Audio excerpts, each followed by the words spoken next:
Hey guys, tonight, we're stepping into a story steeped in static, haunted by a voice that refuses to fade and wrapped in the crackling warmth of something far older than memory.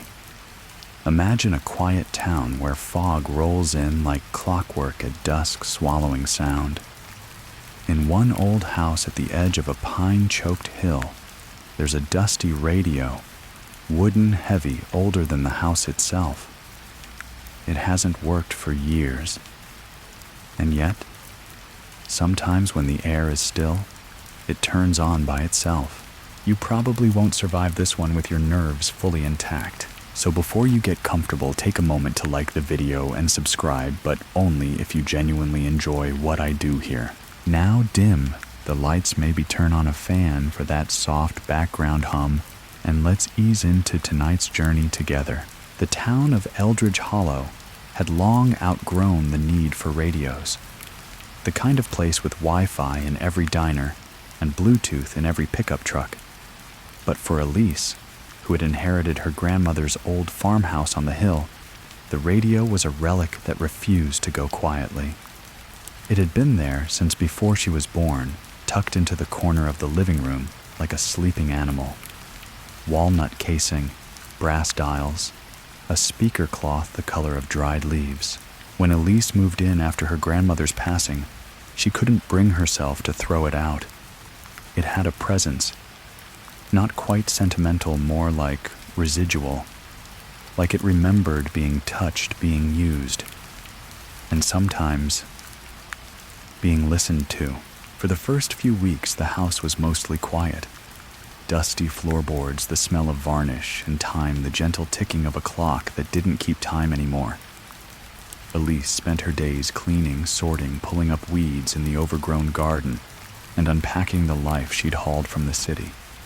She had come here to be alone, to slow down, and the house gave her that. Mostly. But then came the rain. The first autumn storm arrived with little warning. Thunder pressed low against the hills, and heavy drops tapped like fingers on the windows. Elise made tea and settled under a blanket with a book. The radio, silent in its corner, seemed to lean into the room a little more. She noticed it when the thunder rolled, how the speaker cloth rippled slightly as if stirred by wind. But the windows were shut. At exactly midnight it crackled to life. Elise sat upright. Her book slid to the floor. The sound was faint, static, soft, like distant waves. Then came the whisper of music so old it felt like a dream. A slow, crooning melody from a forgotten era. There were no vocals, just a piano and strings moving together like dancers in the dark. The radio's knobs were untouched. The cord was unplugged. She stood and walked toward it slowly. Not afraid. Just unsettled. The music faded, replaced by a faint hum. Then a voice, soft, female. "Are you still there?" Elise froze. The voice was familiar. Not because she'd heard it before, but because it felt like something from a dream she couldn't quite remember. Clear, but hushed. The kind of voice you don't question when you're half asleep. The kind that sounds like it's already inside your head. She didn't answer. The radio went silent. When she finally reached the corner and touched the old casing, it was cold. Very cold. Too cold for a room without air conditioning. She checked the plug again. Still out of the wall. She waited a few more minutes, heart beating loudly in the hush. Nothing. No sound. No static. No voice. She slept with the hallway light on that night. Not because she was afraid exactly, but because something about the silence felt heavier now. Like the voice hadn't really gone. It had just receded, waiting. The next day, she told herself it had been a fluke.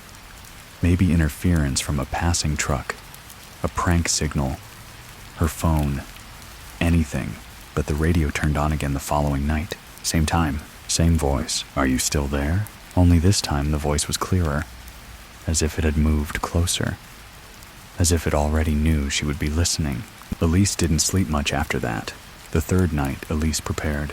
She sat in the living room, just before midnight tea, untouched in her mug. hands curled tightly in the sleeves of her sweater. The lights were dimmed. The wind outside had stilled. Even the trees seemed to hold their breath. The only sound was the quiet tick of the useless clock on the mantel. 11:59? She stared at the radio, dared it to speak, and at the first second of midnight it did. A low hum first, then that grainy static, like someone tuning through time itself.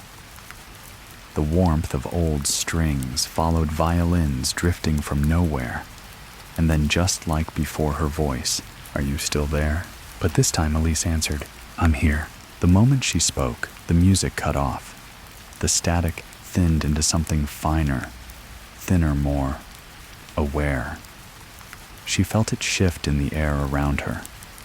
The room felt colder again, but not like open windows or broken insulation. This was internal. Like the coldness came from the radio itself, spreading outward, threading through the floor, the walls, the air.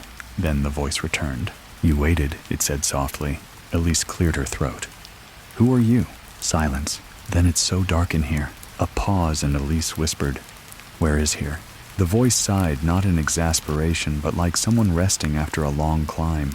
"I used to be someone, I think. A voice, a face. But that was before the static, before the dark. I didn't know how long I'd been gone until you listened." Elise leaned forward. "Gone where?" The static throbbed like the breath of something alive. "I don't know," the voice said. "I don't remember the beginning. But I remember her, the woman who used to sit beside this radio. She called out every night, even when it didn't answer. Even when no one came. She kept calling." Elise's skin chilled. "You mean my grandmother?" A pause. Then the voice said something Elise didn't expect. No, before her. The room felt suddenly wrong. Like a line had been crossed and something inside the walls had noticed. Elise stood and took a step back. The voice shifted just a touch. Less lost, less unsure. "Please," it said, "don't go. I've been alone for so long." The radio buzzed, then gave a soft clicking sound, as if one of the old brass dials had turned itself slightly. The music returned for a moment. The same violin swell. But beneath it now was something new. A whisper beneath the melody. A second voice. Male. Older. "Don't let her out," it said. The radio popped and went dead. Elise stood frozen in the silence. She didn't sleep that night. Instead, she sat in bed with the journal she'd found earlier that week, her grandmother's old leathery notebook tucked between recipe cards in a kitchen drawer. Most of it was handwritten in fading blue ink, full of weather notes, garden tips, and thoughts about preserving peaches. But in the back pages, the tone changed. The writing grew frantic. Ink pressed hard into the paper, as if scratched in a hurry. The voice came again last night. She sounded just like Lydia. I turned off the radio, but it was still speaking. I sealed the dial with wax. I told it we weren't listening anymore, but she's still in there, waiting. Elise read the final entry 3 times. She said if I didn't let her out, she would come through the wires. A chill ran down her spine. She looked at the old radio in the living room. Its dial was bare. There was no wax, no seal, just brass and dark wood and waiting silence. The next morning unfolded in a haze of uncertainty. Elise had not slept, not really. She dozed off for maybe an hour near dawn, slouched in the old recliner across from the radio, the journal still open on her lap. Dreams came quickly. When she did close her eyes, vivid and unsettling images of tangled wires slithering through the walls like roots of a woman's silhouette standing behind the speaker, cloth face blurred voice humming low through clenched teeth. She woke with a gasp, her mouth dry, her chest aching like she'd held her breath through the entire dream. Sunlight spilled through the living room window, thin and pale, but it didn't warm the room. It only illuminated how old everything was. The wallpaper had started to peel near the corners. Dust hung in the air like smoke. The house creaked more now, each sound sharper. less random, like the floorboards were responding to her movements. She made herself coffee, not tea this time. She needed something bitter, something that might shock her awake. Her hands trembled slightly as she poured it, the ceramic mug clinking too hard against the counter. She didn't turn on music, didn't check her phone, didn't open her laptop. Her world had narrowed to one object, the radio. It remained silent all morning, the brass dials gleaming faintly in the slanted light untouched. Still. But its presence seemed larger now, like the house had shifted around it. Every time she passed the living room doorway, she felt pulled toward it, not with curiosity, but with something deeper. Recognition. The way you might pass a grave every day and never stop, until one day the headstone bears your name. Elise returned to her grandmother's journal. She read the back pages again, this time slower, letting the words settle. There were mentions of Lydia scattered throughout, sometimes as a memory, other times in more cryptic terms. She spoke through the hymn again today. I thought Lydia was gone, but she's still humming that same tune. When I sleep, I dream of her standing behind the radio with her hands over her mouth. It became clear that Lydia was not a person her grandmother had simply known. Lydia was the voice, or had become it, or perhaps had never been anything else. Elise couldn't tell. The journal did not offer answers, only more pieces of something too fragmented to form a whole. She searched the house. Upstairs in the attic, beneath old trunks and boxes of yellowing linens, she found a newspaper clipping folded neatly in a plastic sleeve.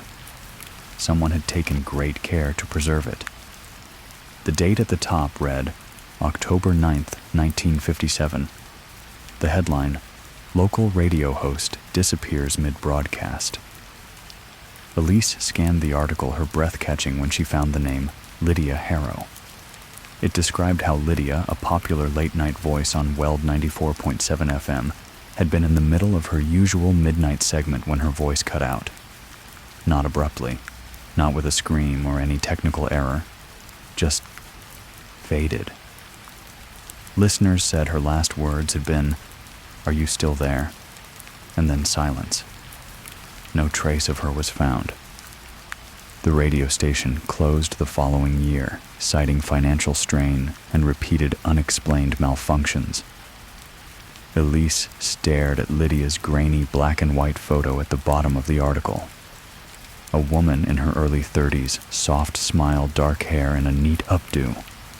Kind eyes, familiar eyes. She carried the clipping downstairs and placed it beside the radio.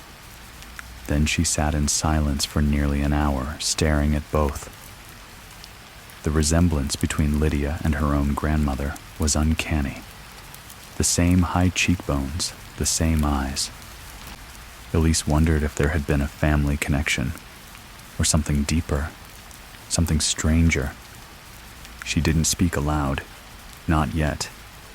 But the thoughts circled in her head like vultures. What if the voice wasn't a ghost at all?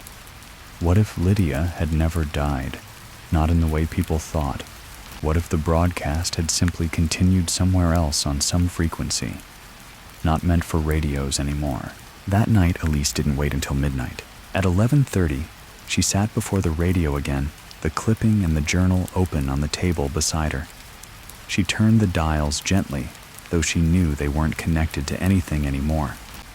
The machine wasn't plugged in, but something inside it still worked. At 11:45, static filled the room, faint, rhythmic, almost musical. At 11:50, a song began different this time, slower, a piano melody that trailed off in odd, unresolved notes. At 11:55, the voice returned. "Are you still there?" Elise didn't answer immediately. She let the silence stretch just long enough to feel the weight of it. Then softly, yes. This time there was no pause. The voice responded instantly. "I remember you. Not your face, not your name, but the way you listen." Elise closed her eyes. "You're Lydia." "I was. What are you now?" Static swelled around the voice, humming like wind through tall grass. I don't know the name for it. I'm not a ghost. I didn't die, but I'm not where I was. I reached too far. I spoke for too long. I kept asking questions even when no one answered. One night, the signal took me. Or maybe I became the signal. Elise's voice cracked. What do you want from me? There was a softness in the reply, not much. Just to keep talking, to remember me, to keep the dial tuned even if there's no station left. The lights in the house dimmed, not all at once, gently, as though the power were being shared. Elise stayed frozen in place, unsure whether she was terrified or mesmerized. I can't stay forever, the voice said. But while you listen, I'm not gone. Then, as suddenly as it had begun, the music faded. The static thinned. The house returned to silence, and Elise, still sitting in the dark, whispered, I'll be here tomorrow. Morning arrived gray and reluctant, a pale wash of light slipping through the drawn curtains, like a stranger testing the boundaries of a room they had no right to enter. Elise hadn't moved from the living room chair. Her neck ached from how she'd slouched against the cushions, and her legs tingled with that deep, prickling numbness that only came after long, motionless hours. She blinked slowly, unsure if she'd slept or merely drifted in a state of half-awareness, lulled by the phantom hush of last night's static. The radio sat quiet, as though it too had dozed, its wooden frame casting long shadows in the soft light. Nothing about it had changed physically. No new scratches, no scorch marks, no wires hanging loose, but something in the feeling of the room had shifted. The air had a texture now, like it remembered what had passed through it. She stood and stretched joints popping softly and shuffled to the kitchen to make coffee. Every creak of the floorboard beneath her feet sounded louder than it should have. The house, it seemed, had begun to listen. As the coffee brewed, she thumbed through the journal again, not reading this time, but touching the pages as if to remind herself that it was still real, that her grandmother had known. Not just suspected, not just feared, but understood what this thing was, even if she hadn't had the words to explain it. Elise found herself wondering how long the radio had been speaking. How many generations had sat before it and listened? And how many had answered? She found herself reluctant to leave the house that day. Every time she reached for her coat, some subtle hum behind her, thoughts tugged her back. She tried once, just after noon, walking to the car with her keys in hand, determined to go into town, maybe for groceries, maybe just for air. But the moment she crossed the gravel at the edge of the driveway, her ears rang sharply. A high-pitched tone like feedback in a headset pulsed in her skull. It stopped the moment she stepped back toward the porch. She stood frozen for a long moment, her breath clouding in the unexpectedly cold air, before slowly turning back toward the house. Inside, the air felt warmer. Still, like stepping into a room after someone has just left it. Warmth without presence. She spent the rest of the afternoon cleaning, though she didn't remember deciding to. She dusted shelves that had already been dusted, organized drawers that held nothing useful. She checked the attic again, found nothing new. She returned to the article about Lydia Harrow, reading it now, not as a strange historical footnote, but as a kind of obituary for a person who had slipped between the cracks of the world. It described her voice as soothing and surreal, a phrase Elise now fully understood. She wondered if the people who listened to Lydia on their car radios all those decades ago had felt the same tug behind the words, the same soft compulsion to stay up just a little longer, to keep listening, to not turn the dial. As dusk approached, Elise lit candles. The power hadn't failed, but she no longer trusted the lights. Not because they flickered, but because they didn't. The house had taken on an unnatural steadiness, like it didn't want to be disturbed. She ate a simple dinner, crackers, cheese, cold soup from a can, barely tasting any of it. Her body moved on its own, now moving through the evening like ritual. And when the clock on the mantel ticked past 11, she was already in the chair. The radio waiting. The journal open beside her. She didn't touch the dials, didn't plug it in, just sat. And at exactly midnight, the air shimmered. It didn't make a sound, not at first. But the change was tangible. A pressure in the room, a tilt in gravity. And then, like breath returning after a deep silence, the radio spoke. The music this time was choral female voices, layered and distant, echoing as if from the end of a long hallway. The harmony sent goosebumps crawling down her arms. It was mournful, but not sad. Like a lullaby, meant to soothe someone too far gone to hear it. Then the voice returned, still there. Elise's throat tightened. Yes. A pause. Thank you. Then silence again, but not the same kind. This was intentional silence. Expectant. Elise leaned forward. Who was the man last night? The one who said not to let you out. The voice wavered. He was the engineer. The one who ended the broadcast. He thought silence would save me. But silence is a coffin when your voice is all you are. Elise swallowed. Were you alive when it happened? I don't know. I was speaking. Then I wasn't. I reached for the next line in the script and found static. And then darkness. But it had depth. I moved through it. I tried to return. The dial turned and I came back. But not all the way. Only where someone listens. Elise felt her skin prickle. Why now? Why me? I don't know your name. But I knew the house. It remembers. It holds echoes like breath between its walls. You opened the air again. You listened. Elise looked down at the journal. Was my grandmother listening too? There was a long pause. She tried. But she was afraid of letting me speak fully.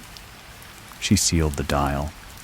It dulled my voice, blurred my words. But I never left. I waited. I remembered the timbre of her bloodline. You sound like her. Elise's chest tightened, not from fear, but from something like recognition, a kind of familial pull, as if some part of her had always expected to have this conversation, to hear this voice. The radio hummed softly like a breath being held. I want to come back, the voice said. Not to haunt, just to be. A voice cannot live without ears. Let me speak, and I'll remember more. Let me speak, and I won't have to echo alone. The candles around the room trembled. Not from wind. There was no breeze. The flames pulsed in rhythm with the static. Elise's eyes fixed on the dark cloth of the speaker whispered, I'll listen, but not forever. And the voice, sounding almost relieved, replied, That's all I need, just a little longer. The next few days became a blur of shadowed time and half-formed thoughts, as though Elise were slipping between waking and dreaming, caught in a tide she had no strength or will to resist. The house no longer obeyed the clock. Noon felt like dusk.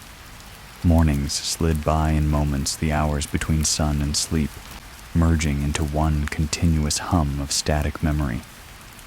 She found herself talking less, thinking more in long spiraling loops that always ended at the same point, the voice in the radio. Lydia.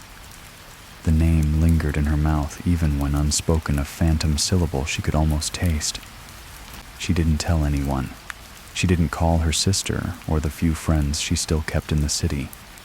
There was no urge to. Every conversation that wasn't with Lydia felt like noise now. The outside world receded like a signal pulling farther away from the receiver. During the day, Elise wandered the house. She found herself touching the walls absent-mindedly, as if they might respond. The wood felt warmer in certain places, faint pulses beneath her fingertips. She discovered small things she hadn't noticed before, scratches on the back of a door that formed faint lines, maybe initials. A single earring embedded in the floorboards under the guest bed. A dried flower tucked inside a book that hadn't been opened in decades. The house held memories the way her grandmother had held silence. It didn't speak them aloud, but they lingered just beneath the surface, like a signal beneath the static. Elise began to keep a small notebook of her own. Not a journal exactly, more like a map of impressions. Things she saw that didn't belong. Smells that came and went without source, rosewater cigarette smoke, warm bread. Words that appeared in the condensation on her bathroom mirror, written backward. Voice. Tuning. Listen. One afternoon, as the sky hung heavy and bruised with the promise of rain, Elise sat in the attic again. The insulation smelled of cedar and age. She'd pushed aside an old rocking horse and found a small crate beneath the floorboards. Inside a stack of reel-to-reel audio tapes carefully labeled in looping cursive. Most were marked with dates from the 1950s. A few had only names: Midnight Hour guest speaker Harriet's Confession. But 3 of them bore a different label, written in heavier ink, as though added later, "Do not play." Elise didn't touch those, not yet. She carried the others down to the living room, set up an old reel player she'd discovered buried behind the linen closet, and began to listen. The voice on the tapes was unmistakable. Lydia, or the woman Lydia had once been.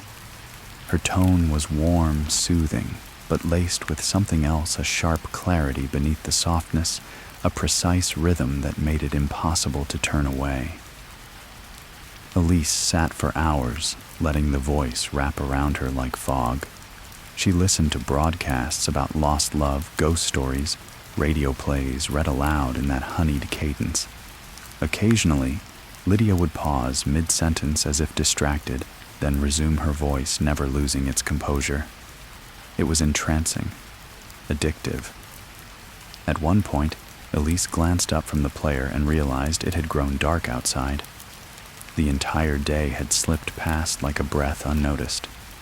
She hadn't eaten, hadn't moved, and in the quiet space between the final reel's end and the mechanical click of the player stopping, she heard something faint, a whisper behind the tape. Hiss. Not recorded, present, breathing. She looked toward the radio. It was still unplugged, and yet in the silence, she felt it watching. That night, the voice came earlier. At 11:30, the music began again, not the choral melody this time, but a low, jazzy tune, like something from a smoky lounge decades ago. Saxophone bass, the soft swish of brushed drums. Then the voice followed, slipping in through the rhythm like a shadow beneath lamplight. "You're finding the tapes." Elise didn't ask how she knew. That part had become unnecessary. The voice seemed to sit beside her now, not merely in the speaker, but in the room itself. They were left for someone, Lydia continued. "Your grandmother never played them. She was afraid of what else might speak. But you understand that voices can live longer than bodies." "I'm starting to believe it," Elise replied softly. The voice almost smiled. You could hear it in the way the words curved. "Good, because I need you to listen carefully now. Not just to me, to everything." The air grew still. The music stopped. "There are things beneath the frequencies," Lydia whispered. "Signals that never reach the surface. Voices that were never meant to be heard. I've heard them. I've seen what they do when no one listens long enough to catch them. They sink. They fester. And sometimes they return in pieces. I'm trying to keep them away. But the signal's thinning." Elise's skin went cold. "What happens when it breaks?" The silence that followed wasn't empty. It was filled with pressure. "I disappear. But worse, they come through." And then the voice was gone. No static, no music, only the deep humming stillness of a house holding its breath. Elise sat unmoving for what felt like hours, afraid even to blink. The air didn't shift. The shadows didn't change. But something had. She could feel it, just beneath the floorboards, behind the walls. The frequency had wavered, and something else had heard. The days that followed blurred into one long, unbroken line of waiting. Elise stopped marking time the usual way. Her phone battery died on the third day, and she never bothered to recharge it. The calendar on the wall remained fixed on a date she no longer trusted. Meals became irregular if they happened at all. Sleep came in slivers, shallow dips into a darkness that no longer felt separate from the waking world. Each evening, as the sky dimmed to slate and the trees outside drew in close to the windows like watchful figures, she sat in her usual place before the radio. The room grew darker by choice. Now she found the artificial warmth of lamplight disruptive, abrasive. Instead, she allowed the natural hush of twilight to settle, wrapping herself in its slow suffocation. The radio remained inert throughout the day, never reacting to her presence, never responding to her voice unless it was night. But it listened. She was sure of that now. The room itself seemed to breathe with anticipation, walls creaking gently as if the very boards were flexing toward the sound they had learned to crave. By the sixth night, she had begun speaking first. Sometimes she whispered not to summon, but to test whether something was already there. Other times she read aloud from her grandmother's journal, carefully intoning the entries like ritual. Once she played one of the forbidden reels, the ones marked "Do not play," but the moment the tape began, a violent hum tore through the house, shaking the window panes, causing her ears to ring so sharply that she vomited from the pain. She didn't try again. Instead, she returned to the rhythm Lydia had taught her to sit, to listen, and above all, to remember. At midnight, the voice returned softer this time, like it had traveled a longer distance. "You've stayed with me," Elise nodded slowly. "I don't know why." The voice gave a sound that might have been sorrow or relief. "You remember the silence now. That's what matters. I think I'm starting to hear more than you." She didn't mean it as a warning, but as she spoke, the words "something in the far corner of the room" shifted. Not visibly, there was no movement she could track, but a displacement, as though some invisible presence had leaned just slightly closer. The fireplace let out a slow, groaning crack. Somewhere deep within the house, a door she hadn't opened in days creaked on its hinges. "There are others," Lydia said gently. "They wake when I speak. They live in the gaps. The hum between notes, the sound beneath the dial. Are they like you? No. They've forgotten who they were, forgotten how to be anything else. When voices die without being heard, they rot." The radio buzzed faintly, as if in confirmation. Elise pulled the blanket tighter around her shoulders and stared at the dark cloth of the speaker. She found herself searching for patterns in its weave, for signs that something might be moving just behind it. She imagined pale fingers pressing gently from the other side, dragging downward in slow, deliberate lines. She had begun to see them in her dreams. "What do they want?" "An audience," Lydia replied. "They want to speak, but they don't remember how. So they scream. At first it sounds like wind, then static, then something worse." Elise hesitated. "Have I heard them?" The silence that followed was too long. Then quietly, "Yes. The night you played the tape. That sound wasn't me." Elise's stomach turned. Why did it hurt so much? Because it was raw. They can't shape it anymore. Just pure signal, untuned, unfiltered. You weren't ready. Elise felt her pulse beating in her ears. "And if I keep listening, will I become like them?" "No," Lydia said firmly. "Because I remember. Because you remember. That's the difference. That's how we hold the shape." For a long time after that, neither of them spoke. The room remained dim and still the candles guttering low. The static played faintly like a heartbeat behind the wall. Elise thought about her grandmother, about the quiet strength it must have taken to resist this pull for years, about the wax seal, about the layers of silence passed down like heirlooms. And she thought about the voice she was letting in now, the signal she was keeping alive. "Lydia," she whispered finally. What happened to the others who listened? The voice was slow to respond. They either turned the dial, or they let the static take them. "What happens if I turn it?" The house creaked in warning. Lydia's voice dropped low and urgent. "Don't. The dial tunes them, not me.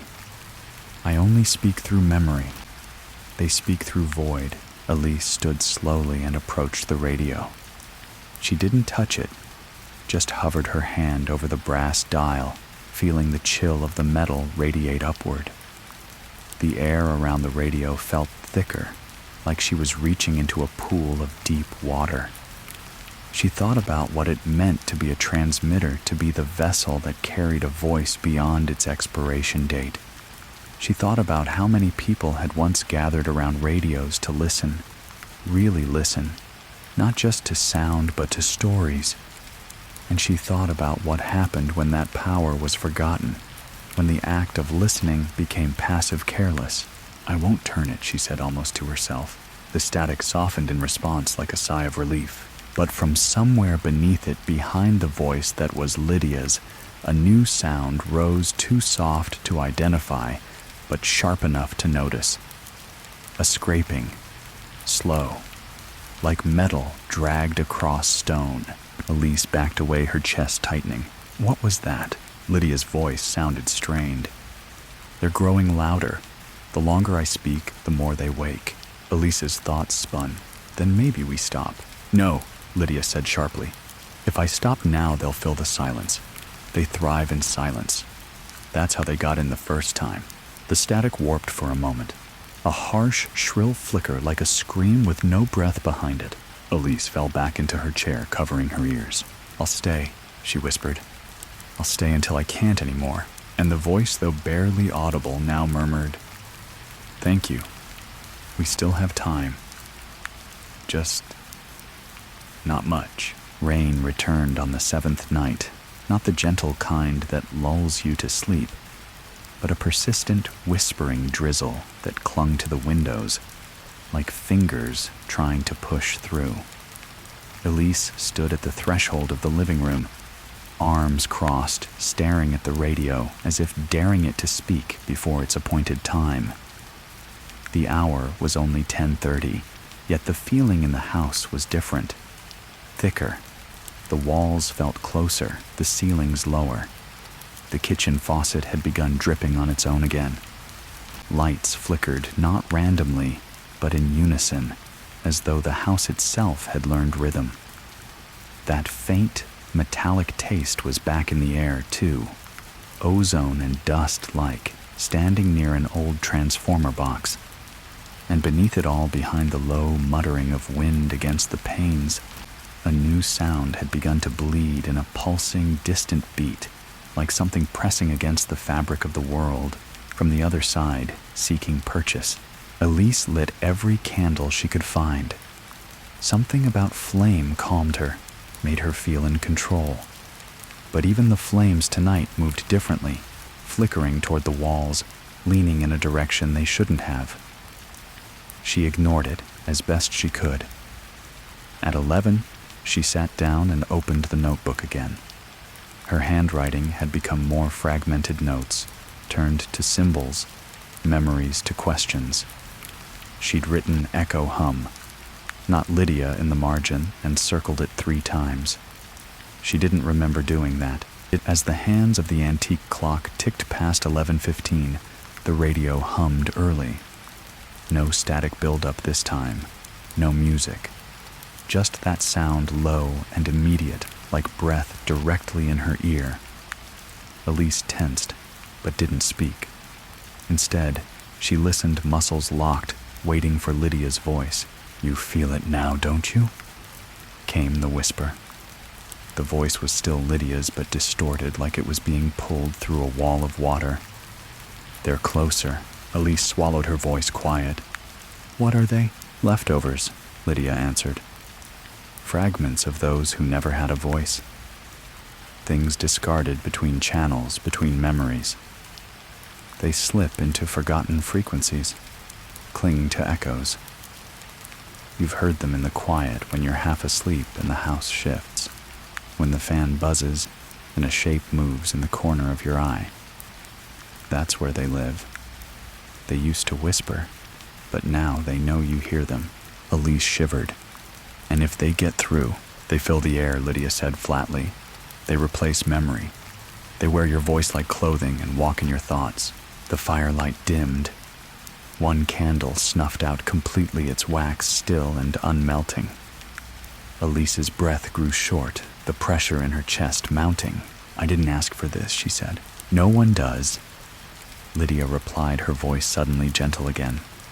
But you're here. You're awake. That's more than most. Your grandmother tried to silence me. She meant well. But even she knew the silence didn't save her. What happened to her? The pause was long. Then slowly, she turned the dial. Just once. Elise felt something cold crawl across the back of her neck. And she saw too much. Heard too much. After that, she locked the radio away, sealed it in silence. But even sealed it waited. The voices don't forget. The longer she refused to listen, the more it fed on the house instead. You felt it when you moved in, didn't you?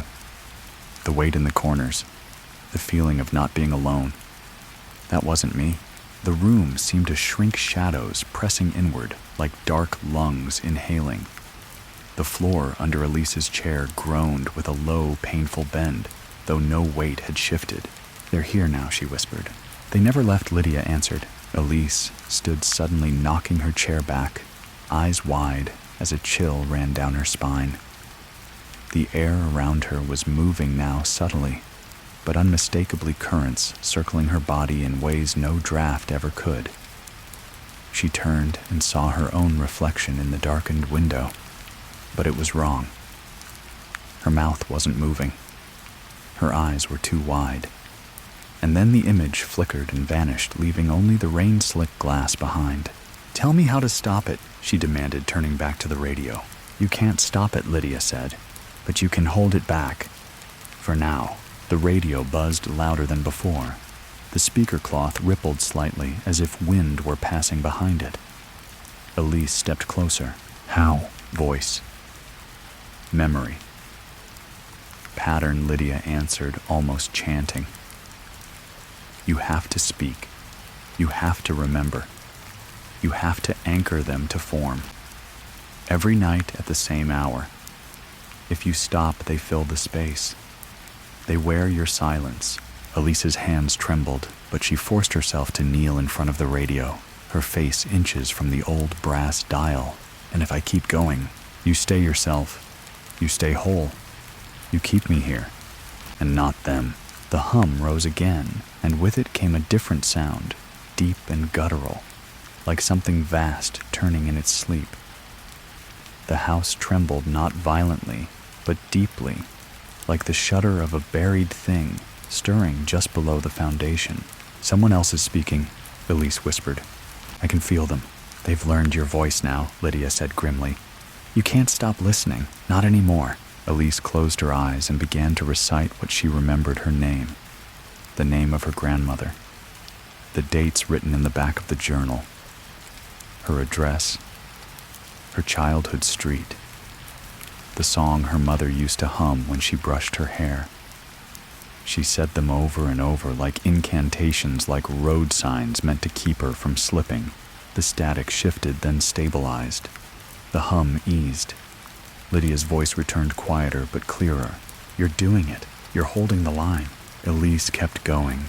Names, places, sounds, her favorite book, the smell of her old apartment, her sister's laugh, all the things that made her her. Outside, the rain thickened, masking the world beyond the windows. Inside, the signal held for now. The rain did not stop the next day.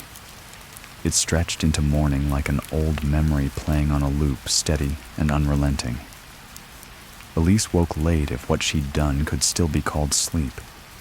Her dreams were now indistinguishable from her waking hours, fleeting impressions of rooms, slightly askew clocks that ticked backward, radio dials that turned on their own.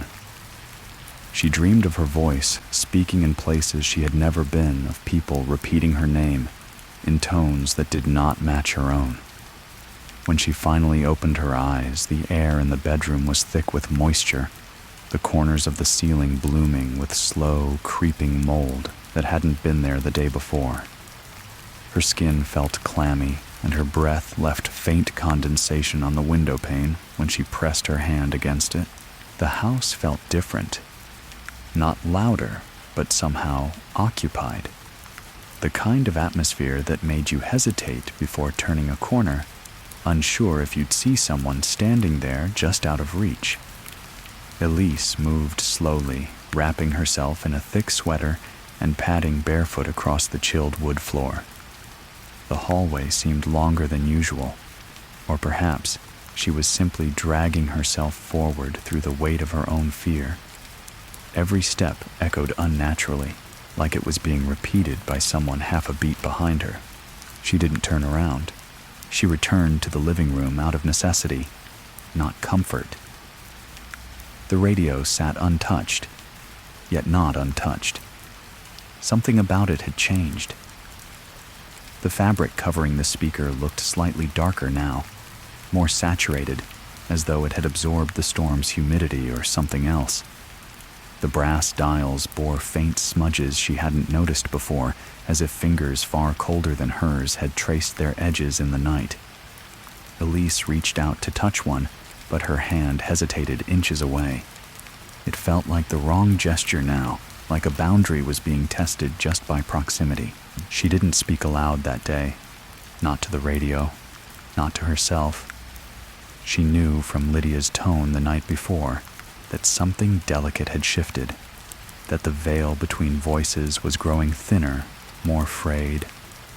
She had anchored herself the best she could with names, with memories, but she'd felt the pull, that pressure beneath her skin, the temptation to answer voices not her own, to echo something she did not fully understand. By late afternoon, Elise heard the first true anomaly. It wasn't in the radio. It came from behind the walls, a rhythmic knocking, faint but precise 3 knocks a pause, then 2. It came from the far end of the hallway near the coat closet. She froze her hands, still damp from washing dishes she hadn't eaten off of. The knocking came again. 3. Pause. 2. She waited, heart thudding. Then again. She walked slowly toward it, each step measured. At the closet door, she hesitated. Her hand reached out, but didn't grasp the knob. The knocking stopped. When she finally opened it, there was nothing inside but an old winter coat, a cracked umbrella, and a small dust-covered box she didn't remember placing there. Inside the box, more reel tapes. These had no labels, no markings, but each had a distinct scent. One smelled faintly of burnt hair, another of soil after a storm, and one gave off the unmistakable tang of iron. She didn't play them. Not yet. Night fell heavy.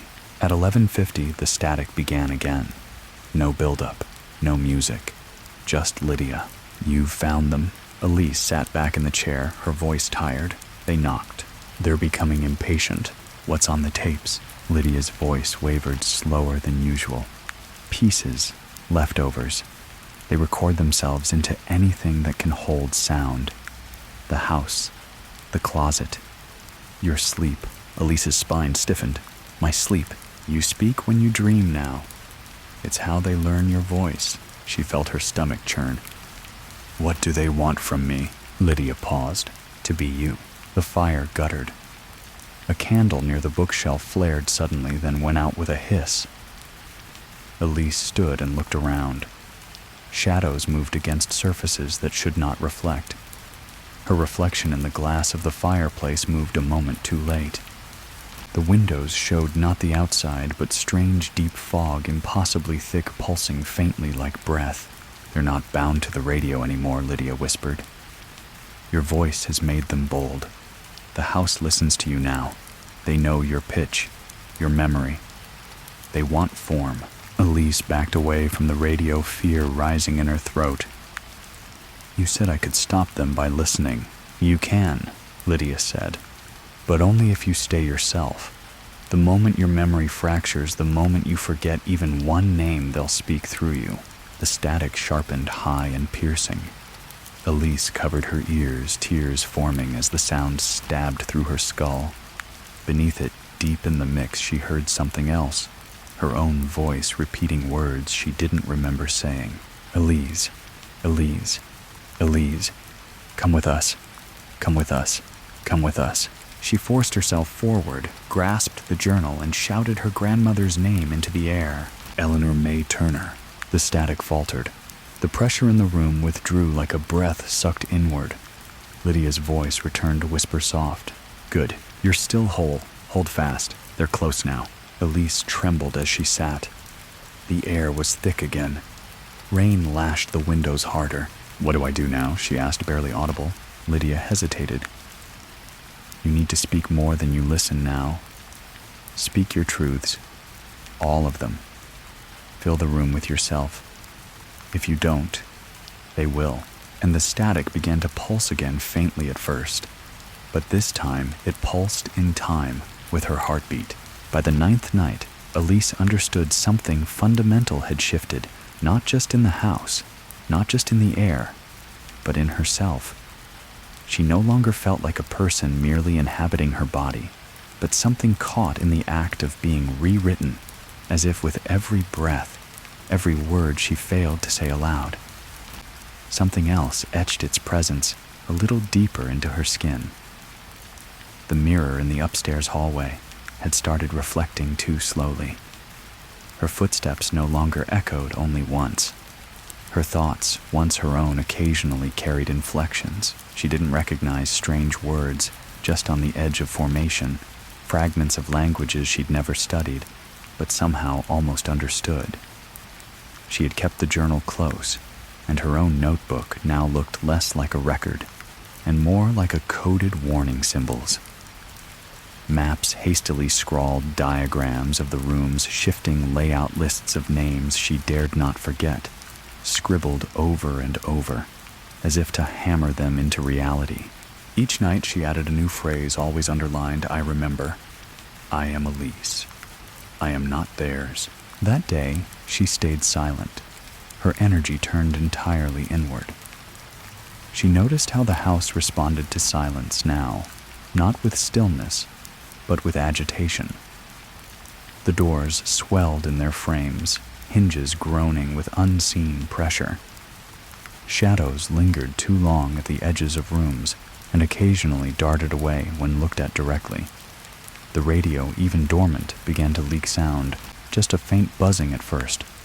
But by late afternoon, it began whispering in complete silence, not through the speaker, but inside the walls themselves. At one point, while preparing tea, she had no desire to drink. Elise heard her own voice say her name from behind her calm flat, as if testing the weight of it. When she turned, there was nothing, not even an echo. Just her reflection in the microwave door staring a fraction too long after she'd looked away. As night approached, she lit the candles again, added a circle of salt around the radio, a habit inherited more from instinct than belief, and sat without the journal this time. She knew the words by heart now. She knew the lines of her grandmother's memory not as something read but lived. The hour drew closer. The house exhaled. At 11:53, the static returned softer this time, as though struggling to come through. Elise leaned forward tense, waiting for Lydia's voice. But it wasn't Lydia who spoke first. Instead, a child's voice echoed from the speaker, fragile, genderless, high, and uncertain, as if formed by someone who had never quite learned how to sound human. "Are you playing with me?" Elise's heart stuttered. She didn't answer. She knew better. The voice repeated the question, more urgent now. "Are you playing with me?" Then came a scraping sound, metal dragging against wood, and the voice shifted, deepening mid-sentence, transforming into a warbling, hollow croak. "No one wants to play anymore. Only listen. Always listen. Listen, listen, listen." Then static returned, violent and sharp, until Lydia's voice cut through like a blade. "Do not answer them." Elise gasped, clutching the chair.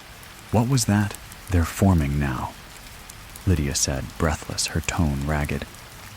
"You've fed them too much. The house is full. The frequencies are overlapping. I didn't speak to them, but you heard them. That's enough." The static crackled. The radio let out a soft pop, and the air filled with the smell of burnt ozone.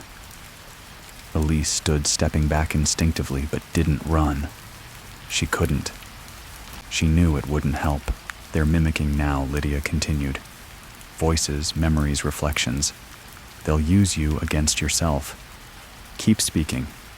Stay true. Speak even if you're alone. Especially if you think you're alone." The temperature dropped. The windows fogged over from the inside. Candles flickered wildly, then steadied. Elise clenched her fists, her voice trembling but steady. "My name is Elise Turner. I was born in Detroit.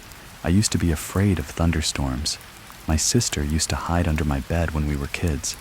I burned my first diary when I was 15 because I was afraid someone would read it. I'm here. I'm real. I'm not an echo." A silence followed, heavy and filled with weight. Then Lydia spoke again, softer now. "You're anchoring. Good. That keeps them out. But they're watching more closely now.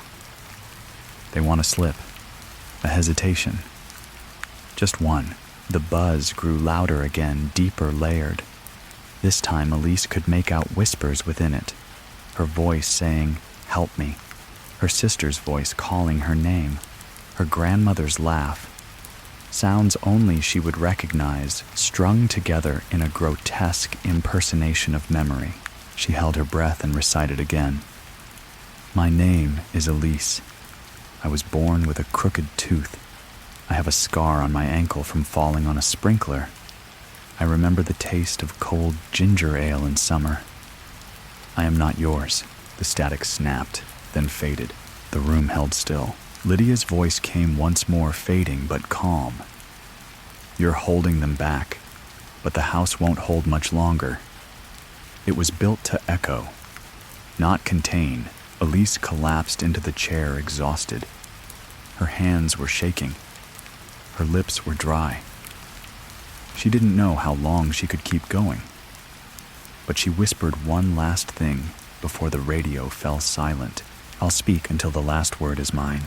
And somewhere beyond the speaker, beyond the cloth and brass, beyond the coils and frequencies, something listened. The next morning arrived without sun. The sky had turned the color of old ash, dull and depthless, with low clouds pressed against the earth like they were trying to smother it. Elise awoke on the couch, still wearing last night's sweater, her head resting against a cushion that smelled faintly of mildew and candle wax. Her body ached not from tension, but from the strange stillness of having remained too long in one place. The silence in the house was thick again, but not restful. It was the kind of silence that swelled into every corner, swallowing the tick of the clock, the drip of the faucet, even the small creaks that had once defined the house's daily rhythm. She rose slowly and walked to the window, wiping away a patch of condensation with her sleeve. The world outside was eerily still. The trees in the front yard barely moved, though she could see the long grass bending in waves, as if blown by a wind she couldn't feel. She tried to eat. Bread slightly stale, a spoonful of peanut butter. Nothing tasted right. The radio for once was silent in every sense. No static, no whisper, not even the faint buzzing it usually exhaled like breath through its old fabric. Elise wasn't sure if this calm was safety or the eye of something worse. Her instincts told her it was the latter. She'd read somewhere that the scariest part of a storm wasn't when it roared. It was when it went quiet, like a beast crouching before it pounced. The notebook she'd been writing in had fallen open on the floor, pages warped from the humidity. Her handwriting had begun to change subtly. Letters curved too much, or not enough. Some words repeated where they shouldn't have. She read a sentence she didn't remember writing. "If you're reading this, you already said yes." It was written in her pen, in her style. But it didn't feel like hers. She stayed out of the living room until nightfall, pacing the hallway instead, mumbling to herself. Not nonsense, but memories, details, names. She recited the street she grew up on, the names of childhood pets, the brand of cereal she'd loved in 4th grade. She spoke to the mirror in the bathroom, not to see herself, but to ensure the reflection still responded on time. She paused at the hallway corner, where the wallpaper had begun to peel. There was something written beneath it, faint faded pencil lines that had long since smudged into the plaster. It looked like a name or the beginning of one. She could make out Lee.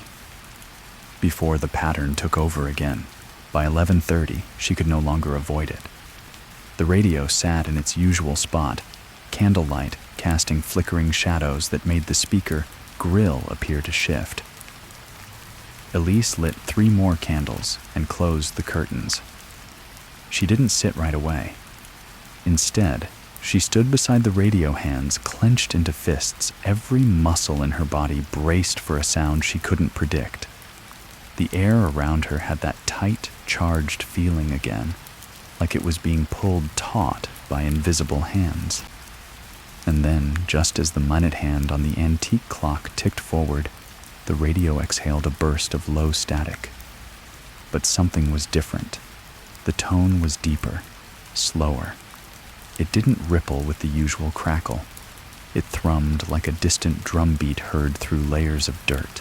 Then Lydia's voice came, but distorted, stretched like a cassette tape left in the sun too long. Lisa. She leaned forward. Lydia. The voice sharpened briefly, clarity returning in short bursts. Too close now. Shadows are listening. I have to. Not safe. The words broke apart, split between 2 channels, her voice echoing in the left and right sides of the speaker differently. Elise felt a pressure build in her head, like her ears were trying to tune to a frequency they weren't built to hear. She reached for the notebook, gripping it tight, grounding herself with its pages. Then the voice changed. Not Lydia. Something else. You're making room for us, it whispered. It sounded like her own voice, but warped lower and with an edge of amusement. She froze. You say your name so often. You give it weight. It won't be yours forever. Get out. Elise snapped, her voice hoarse with fear. The radio laughed, a thin, brittle sound like a record needle skipping across broken grooves. You let her in. That opened the door for all of us. The air in the room changed. Heavy. Wet. Elise felt it press down on her chest, and for a moment she couldn't breathe. Her mind flashed images, sudden and violent, her grandmother screaming into the void, hands clamped over her ears as shadows slipped across her face like tar. A basement filled with reel tapes that breathed. A mirror with teeth. A girl with no mouth pressing a hand against the inside of a screen. Then Lydia's voice surged back stronger. Turn it down. Don't turn it off, just down. Elise lunged forward and adjusted the volume knob, gently lowering the hum to a faint whisper. The pressure eased. The images faded. The weight in the room lifted slightly. They're not just listening anymore. Lydia said, her voice sharp. They're using you as a conduit. They're taking your memories and replaying them, distorting them until they become entry points. What do I do? Elise asked, panting. How do I block them? You can't, Lydia said. But you can drown them out. You can out-remember them. Speak the truth louder than their lies. Speak your past. Speak me. Say my name. Say what you've heard. Tell your story so loudly they can't fit theirs inside it. Elise staggered back into her chair. Her hands trembled, but she began again. My name is Elise Turner. I am 29. I came here because my grandmother passed. Her name was Eleanor May Turner. She used to braid my hair when I was little. She made peach preserves in the fall. She had a laugh that the static wavered again, then thinned. I am not an echo. She looked up at the radio. The speaker was still.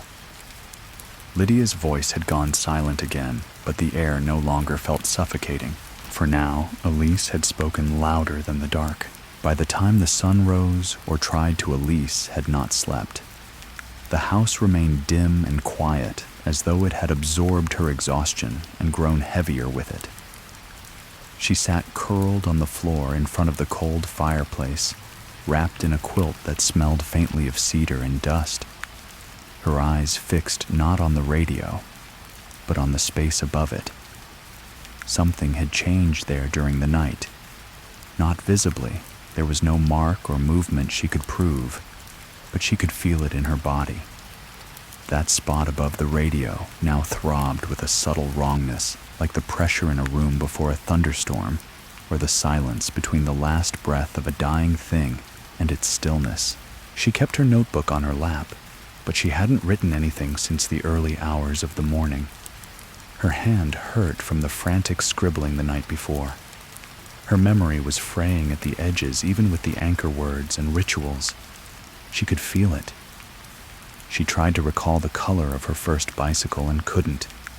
Tried to remember the name of the street where she kissed her first boyfriend and failed. These gaps were small but terrifying in their implications. The more she spoke her truth, the more they pressed in, not just to mimic her, but to replace her one erased detail at a time. Lydia's warning echoed constantly. Now, you can't stop them, only out-remember them. Elise walked the house in slow circles, whispering names and facts, not because she was unsure of them, but because she feared the moment they might slip. She recited her birth date like a prayer, her sister's phone number, the taste of her grandmother's biscuits, the smell of her father's aftershave, over and over. Repetition is armor. Language is tether. Around noon, she found the attic door ajar. She hadn't been in there since the early days before the tapes, before Lydia's voice, before everything had turned inside out. She climbed the narrow stairs with care, her fingers brushing the old banister, each step groaning beneath her weight like a protest. The attic was darker than she remembered, despite the small window at the far end. Dust hung in thick clouds, disturbed by her breath alone. The radio wasn't up here. It never had been. And yet the static followed her distant, barely there, like a memory clinging to the walls. She walked to the far end, where a stack of old trunks sat under a moth-eaten tarp.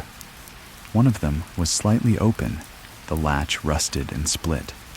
Inside, she found old notebooks, not hers, not her grandmother's either, but older. Paper-yellowed covers cracked. She opened the first one and froze. The handwriting was hers, exactly hers. Every curve, every letter. The entries described things she hadn't done yet, conversations she hadn't had, memories she hadn't lived. One line read, "On the 11th night, you'll look for proof and find your own handwriting where it never belonged." Her hands began to shake. She closed the book and backed away. That night, she didn't wait for 11:30. She sat in front of the radio at 11 sharp candles lit, salt-refreshed voice ready. She didn't speak immediately. She waited. At 11:18, the static returned. Soft at first, then louder, pulsing with a rhythm she now recognized as her own heartbeat. She stared at the speaker.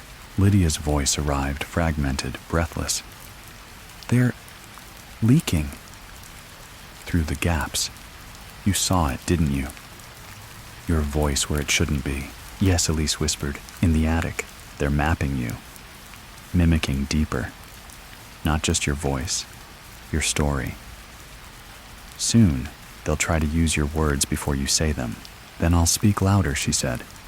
I'll fill every space they try to take. It won't be enough much longer, Lydia warned. You'll need a stronger tether. To what? To someone real. Outside this house, someone who knows your voice. Elise shook her head slowly. There's no one left. Not here. Call your sister. I haven't spoken to her in over a year. She remembers your laugh. That's enough. The idea of reaching for her phone filled her with dread. Not because she didn't want to, but because she didn't know what would answer. But Lydia's urgency grounded her. They're going to test you tonight. A false memory. A perfect replica. You must know it's wrong. The radio hissed, and then Elise heard it. Footsteps on the stairs. Not above. Not below.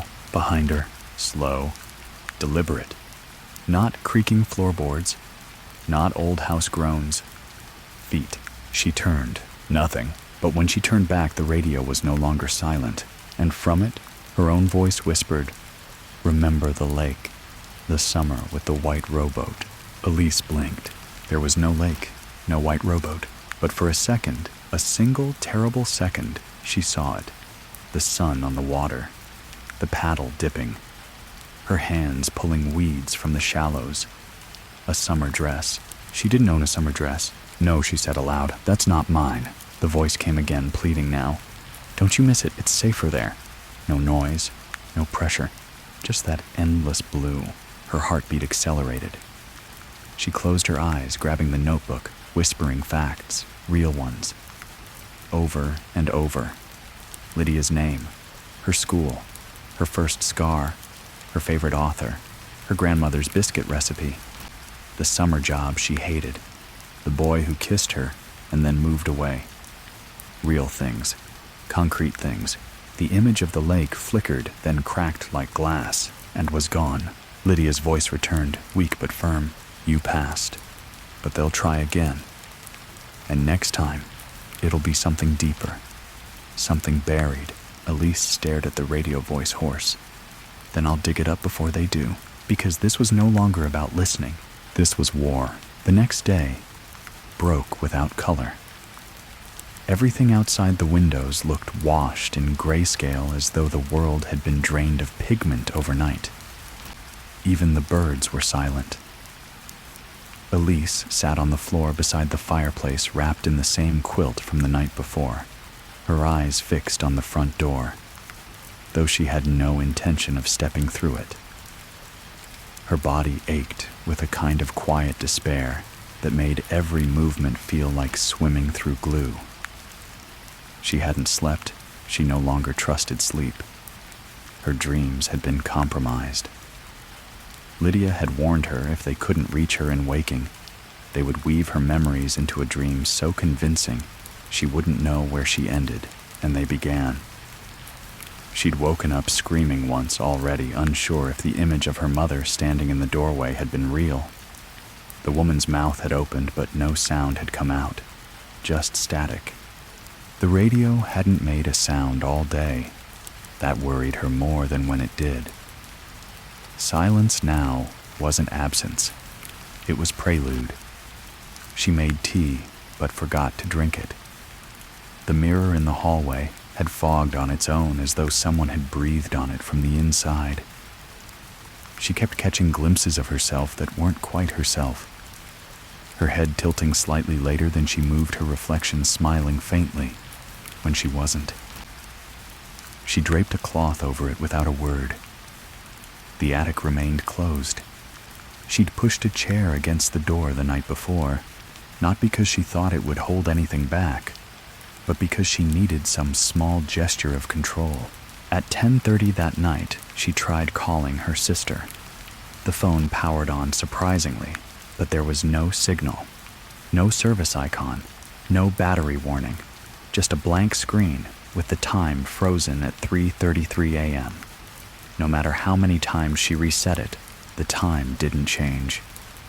She scrolled through her contacts. Her sister's name was there. But when she tapped it, the screen didn't respond. And then, all at once, the call connected on its own. Elise, a voice answered, but it wasn't her sister. Not quite. The tone was wrong off by just a few degrees, like hearing a cover of a familiar song with one wrong chord that changed everything. "It's been so long," the voice said. Elise held the phone away from her ear, heart racing. She knew that tone, knew the manipulation laced beneath it. She pressed the power button. Nothing. The voice continued now, just above a whisper. "We remember the lake, the dress, the boy in the field. You miss him, don't you?" "There was no boy," Elise said aloud. "There was no field. But there was a summer," the voice insisted. "There was always a summer." She hurled the phone into the couch and covered her ears. "Not mine. Not mine." The radio came to life at that exact moment, not with static, but with her sister's real voice, full and sharp and unmistakably human. Elise froze. "Ellie, it's me." She crawled toward the radio, eyes wide. "Ellie, you need to listen. This isn't a dream." The speaker buzzed. Lydia's voice joined in, layered over it. "It's real. You've reached her. Keep her voice anchored." "Ellie, what the hell is going on?" her sister said, breathless. "I had a dream about you last night. You were in a field, wearing blue. But then you screamed and your voice turned into static." Elise's voice trembled. "They're trying to rewrite me." "What?" "They're using memories that don't belong to me. But they sound right. They feel right. That's how they trick you." "Elise, come home," her sister begged. "Wherever you are, just leave. Please." "I can't," she said. "I can't bring this with me." The line crackled. Elise pressed her palm against the radio, her breath catching. "You need to help me remember," she whispered. "The real things, the deep ones, the stuff no one else could fake." The voice on the other side hesitated.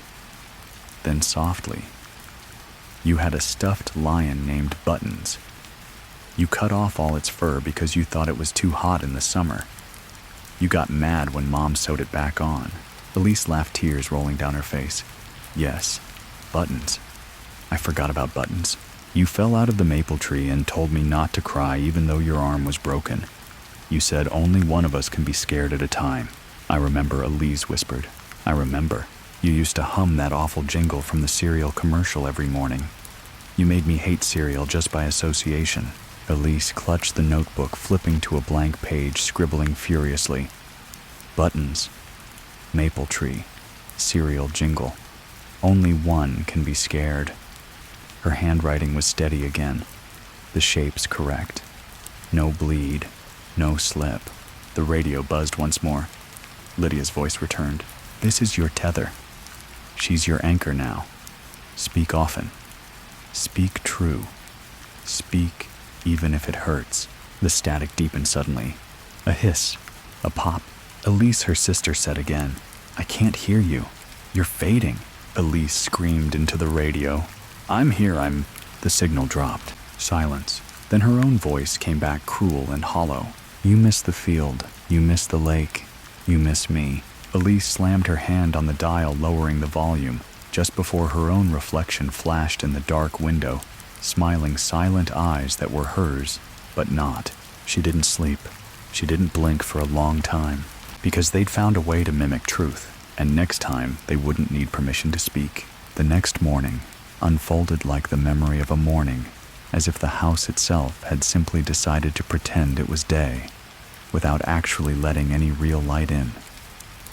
Elise wandered the hallways like someone forgetting what a hallway was supposed to do. The wallpaper at the top of the stairs had peeled another inch overnight, and the faint word hidden beneath had revealed a second letter. Lee, V, or maybe Lee, N. She couldn't tell anymore, and staring at it made her stomach churn. The house no longer smelled like old wood and forgotten dust. Now it smelled like something sweeter, more artificial, like rotting fruit left too long in a bowl beside a candle. Elise thought it was the scent of memory gone wrong, too vivid, too exaggerated, like a wax museum version of her childhood. The mirror in the hallway had cracked. She didn't hear it break, but when she passed it that morning, a thin fracture ran through her reflection's mouth, just enough to make her expression unreadable. She kept the cloth over it, after that, more as a favor to herself than as protection. Every room had begun to shift in small ways. Light switches no longer where they used to be, chairs, slightly moved doors that creaked open even when locked. But the worst was the basement door. It was open now. She hadn't touched it, hadn't even thought of it. But there it was, yawning at the base of the stairs, a square of darkness darker than the rest, still and breathless, like the mouth of a sleeping animal. She stood at the top step staring down. A cold draft came up from below, and in it she could smell damp stone and something older, like old batteries and mold. And beneath that music, a low, slow melody barely audible playing from a device she hadn't turned on. Her body refused to descend, but her mind leaned forward, listening. It was the same tune she'd heard faintly in her dreams, a lullaby in a key no one should ever sing in. She backed away and shut the door. It clicked too softly. The rest of the day she spent anchoring herself, writing down childhood stories, drawing the face of her mother from memory, reciting phone numbers, book titles, favorite movies. But even in these rituals, she found cracks. She couldn't remember the name of her 5th grade teacher. She wasn't sure if her first dog was named Toby or Cody. When she read a passage from a book, she used to love the words, felt slightly rearranged, as though the story had rewritten itself to something more sinister. She began to doubt everything, doubt. When night fell, the house pressed inward. She moved through it, lighting candles like sentinels, one for every room she needed to pass through. She sprinkled salt in every corner. She repeated her mantras. Still the walls pulsed with something unseen, and the air behind her always felt one step too close. At 11:29, the radio turned on without a sound, no hum, no crackle. Just light from the dial flickering softly. Elise sat in front of it, her notebook open, her voice ready, but no voice greeted her. Not Lydia's, not the others, just silence, then a click, like a tape being inserted. A new voice, male, warm, comforting.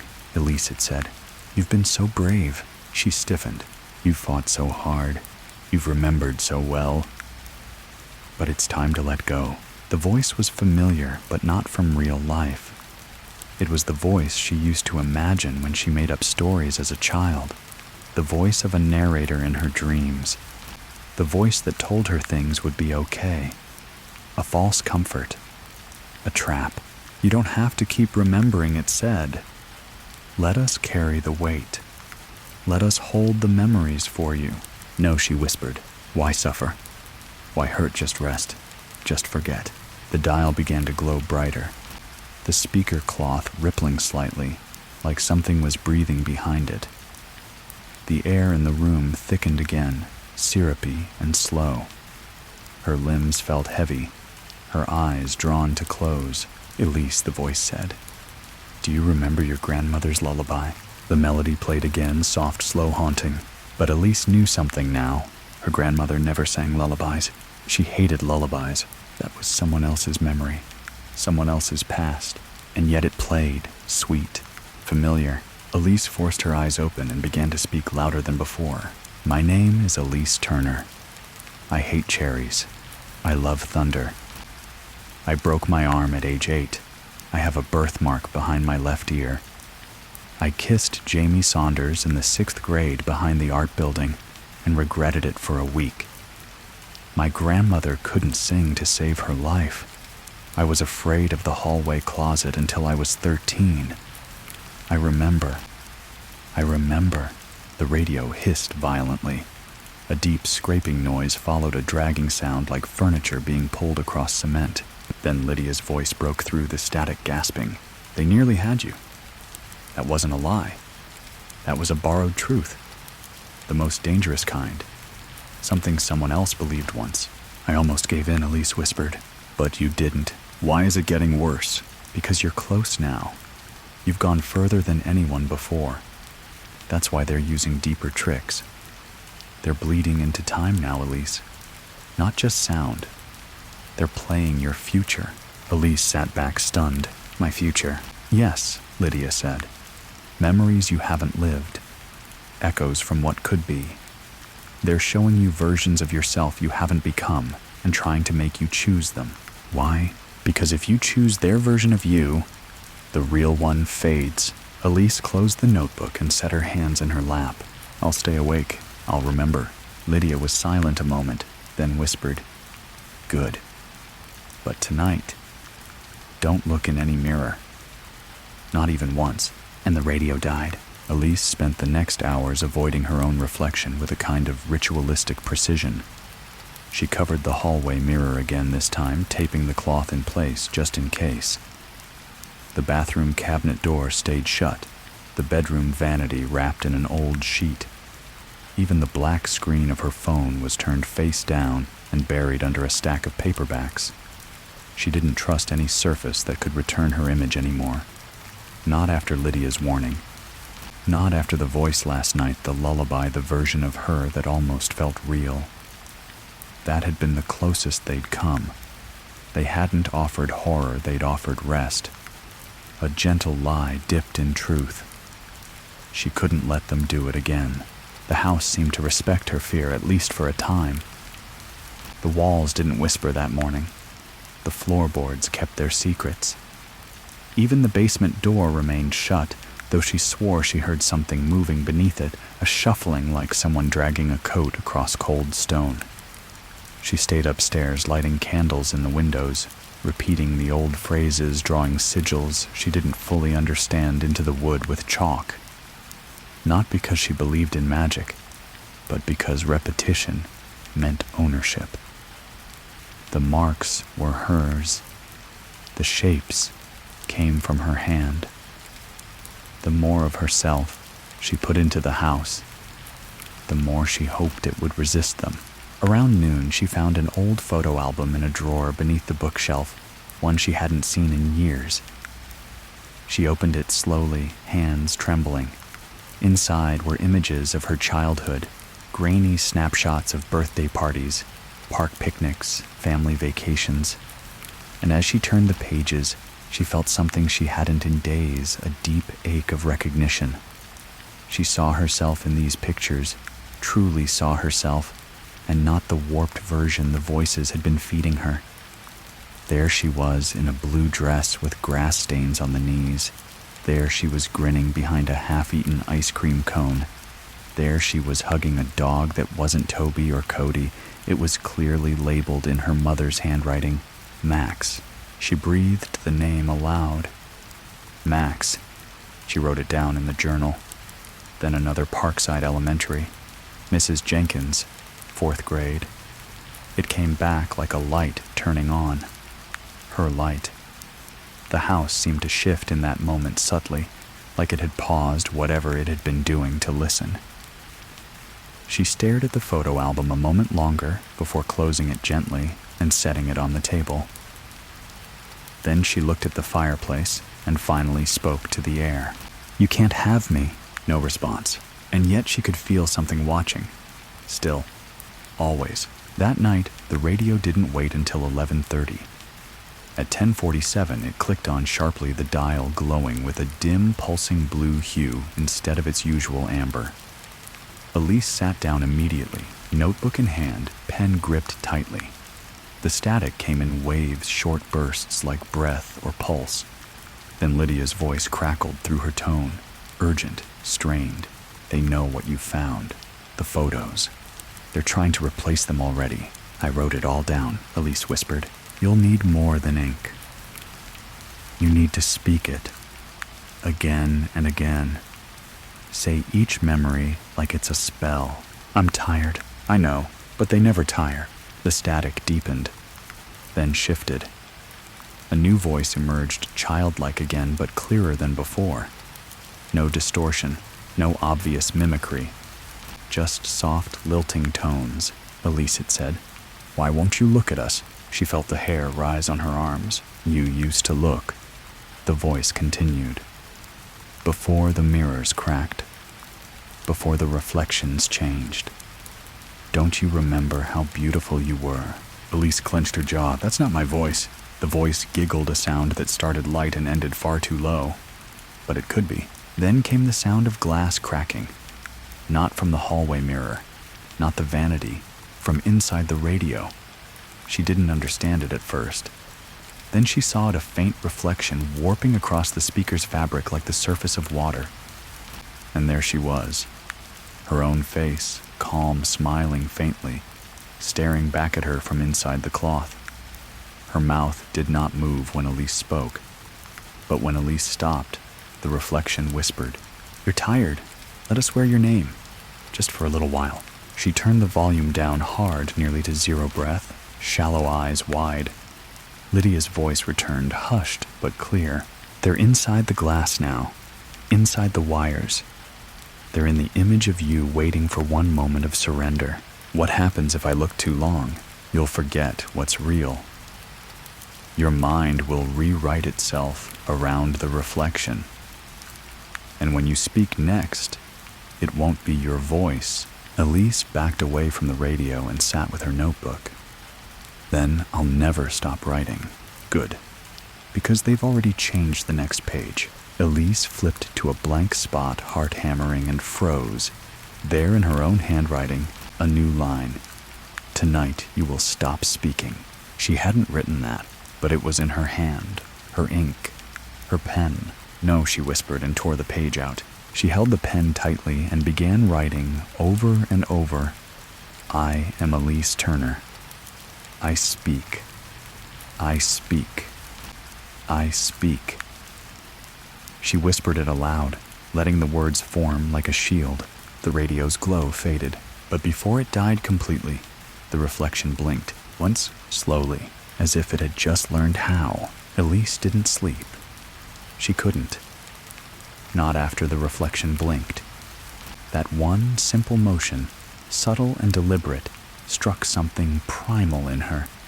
The same instinct that made people fear dolls, fear paintings that followed you with their eyes, fear stillness that moved when it shouldn't.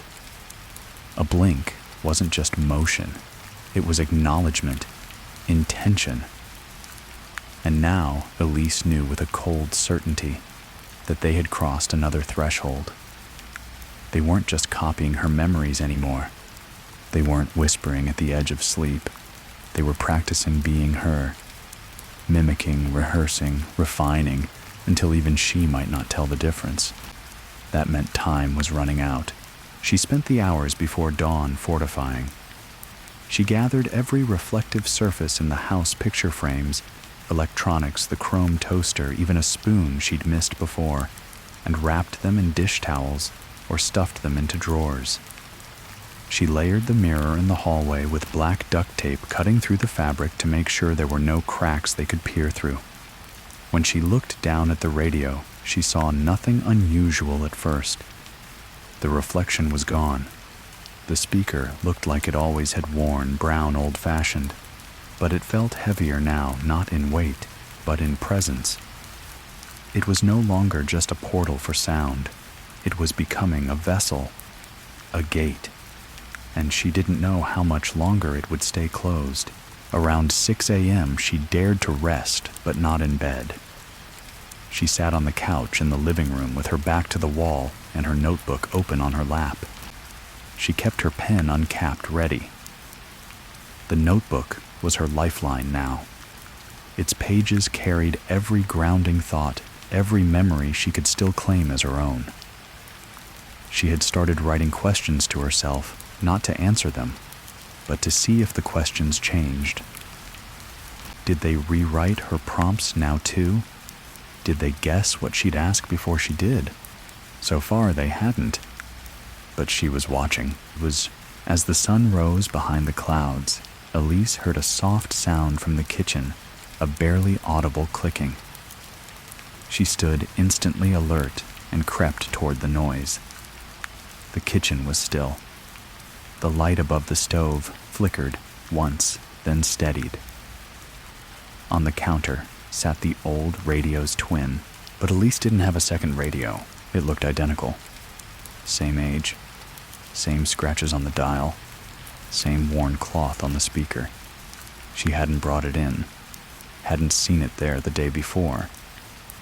Yet now it sat silently, as if it had always been there, as if it belonged. She stepped back. "No," she said out loud. "You're not real." The radio clicked, its dial lit faintly. From the speaker came her own voice, perfect, calm, measured. "Yes, I am." Elise didn't move. The voice repeated softer. "Yes, I am. I've always been here." Then silence. She picked up the salt jar and poured a thick circle around the imposter. The radio didn't react. It simply sat there pretending. The real radio in the living room was still off. She walked back to it, sat down again, hands shaking.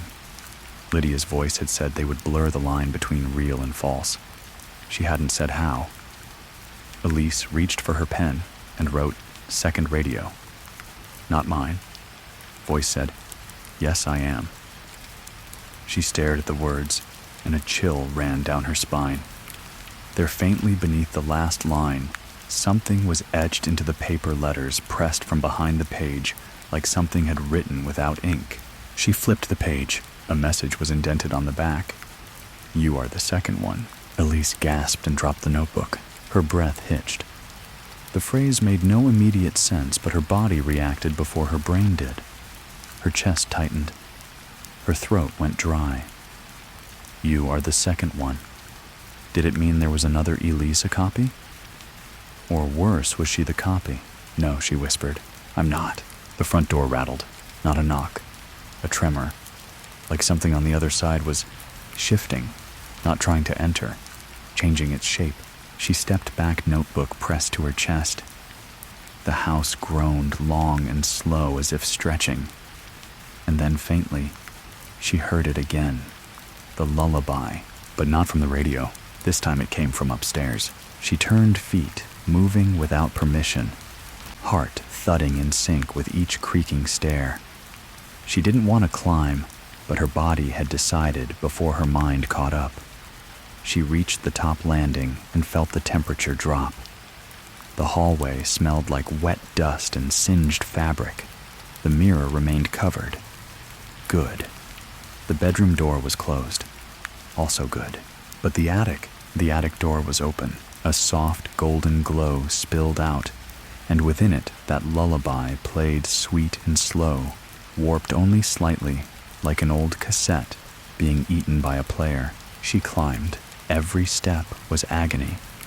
The kind of dread that settles into your molars and bones, not just your stomach. When she reached the attic, she froze. The entire space was different. No dust, no boxes, no covered trunks, just furniture that looked familiar, but wrong.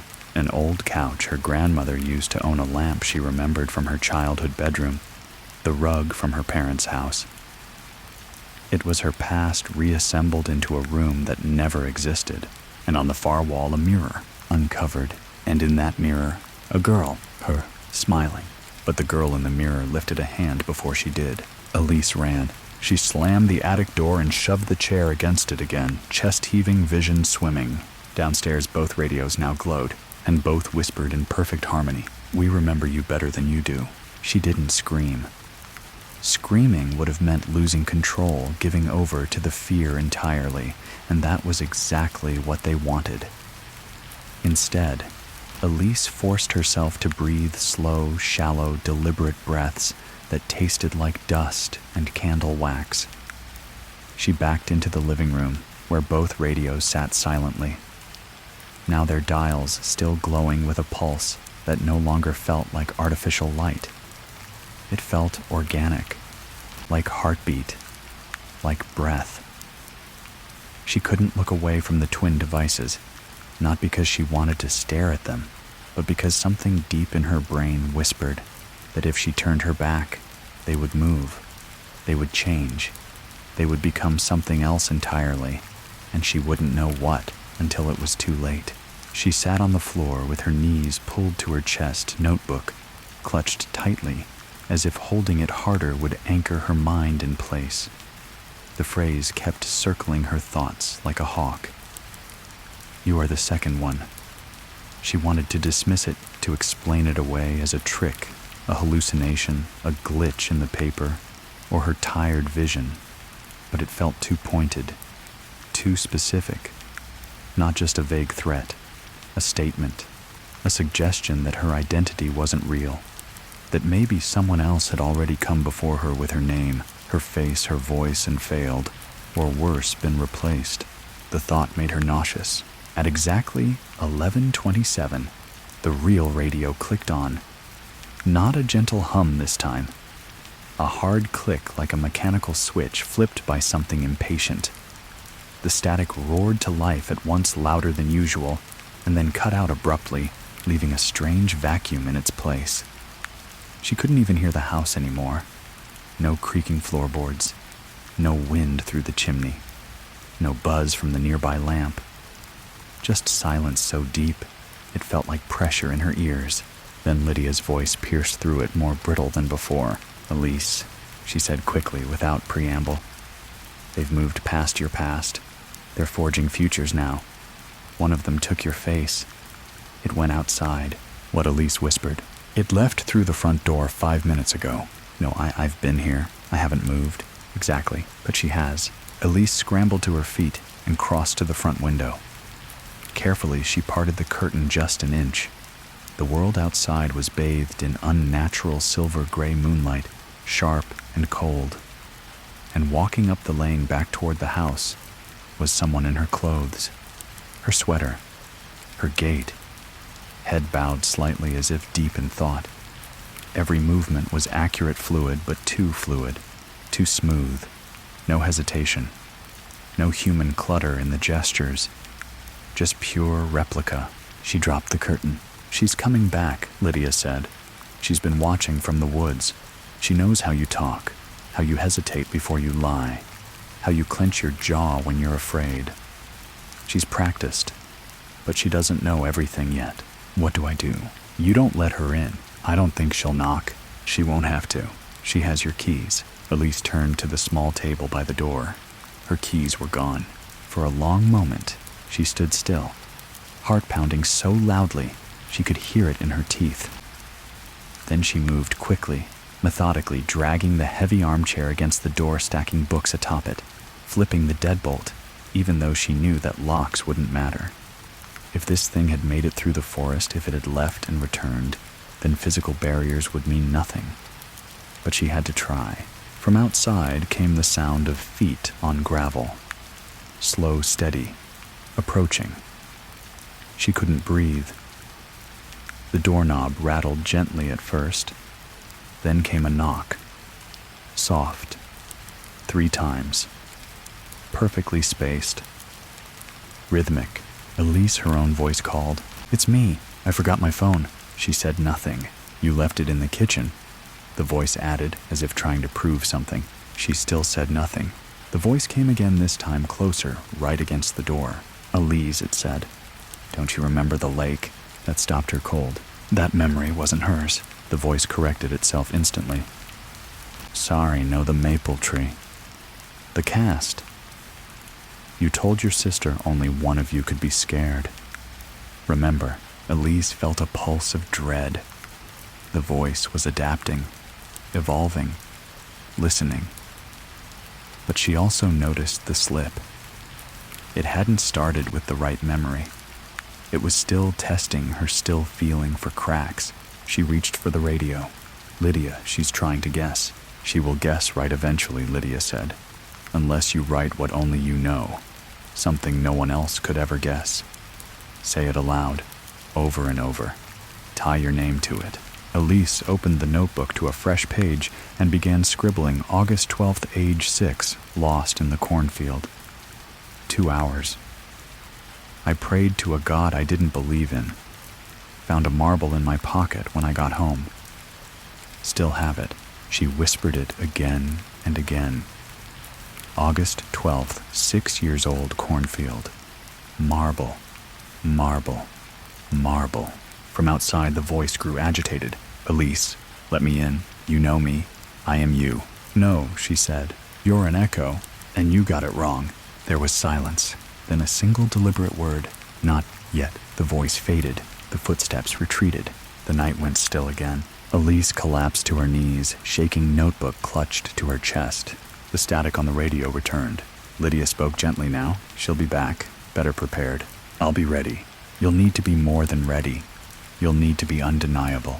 Elise looked down at the pages she had filled the words, the drawings, the timelines.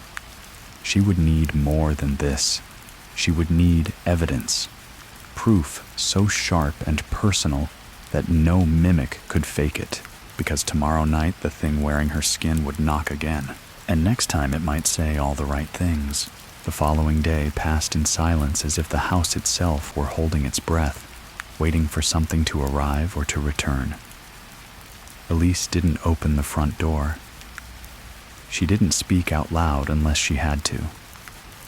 Everything she did quietly with a reverence usually reserved for places of worship or the dying. Her world had narrowed to a single goal: make her memories irrefutable.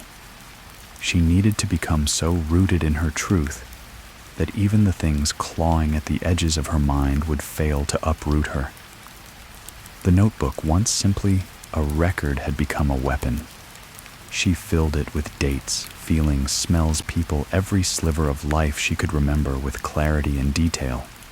She wrote down things no one else could possibly know, memories never told aloud, thoughts she hadn't even admitted to herself until now. She wrote about the night in 6th grade when she'd snuck out and stood under a broken streetlight staring up at the stars, convinced one of them was blinking at her. She wrote about the tooth she'd swallowed as a child and lied about losing in the grass just to get the tooth fairy's dollar.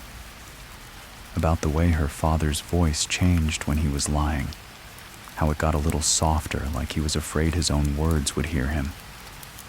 She wrote about the shame of forgetting her best friend's birthday 2 years in a row, the guilt she never confessed.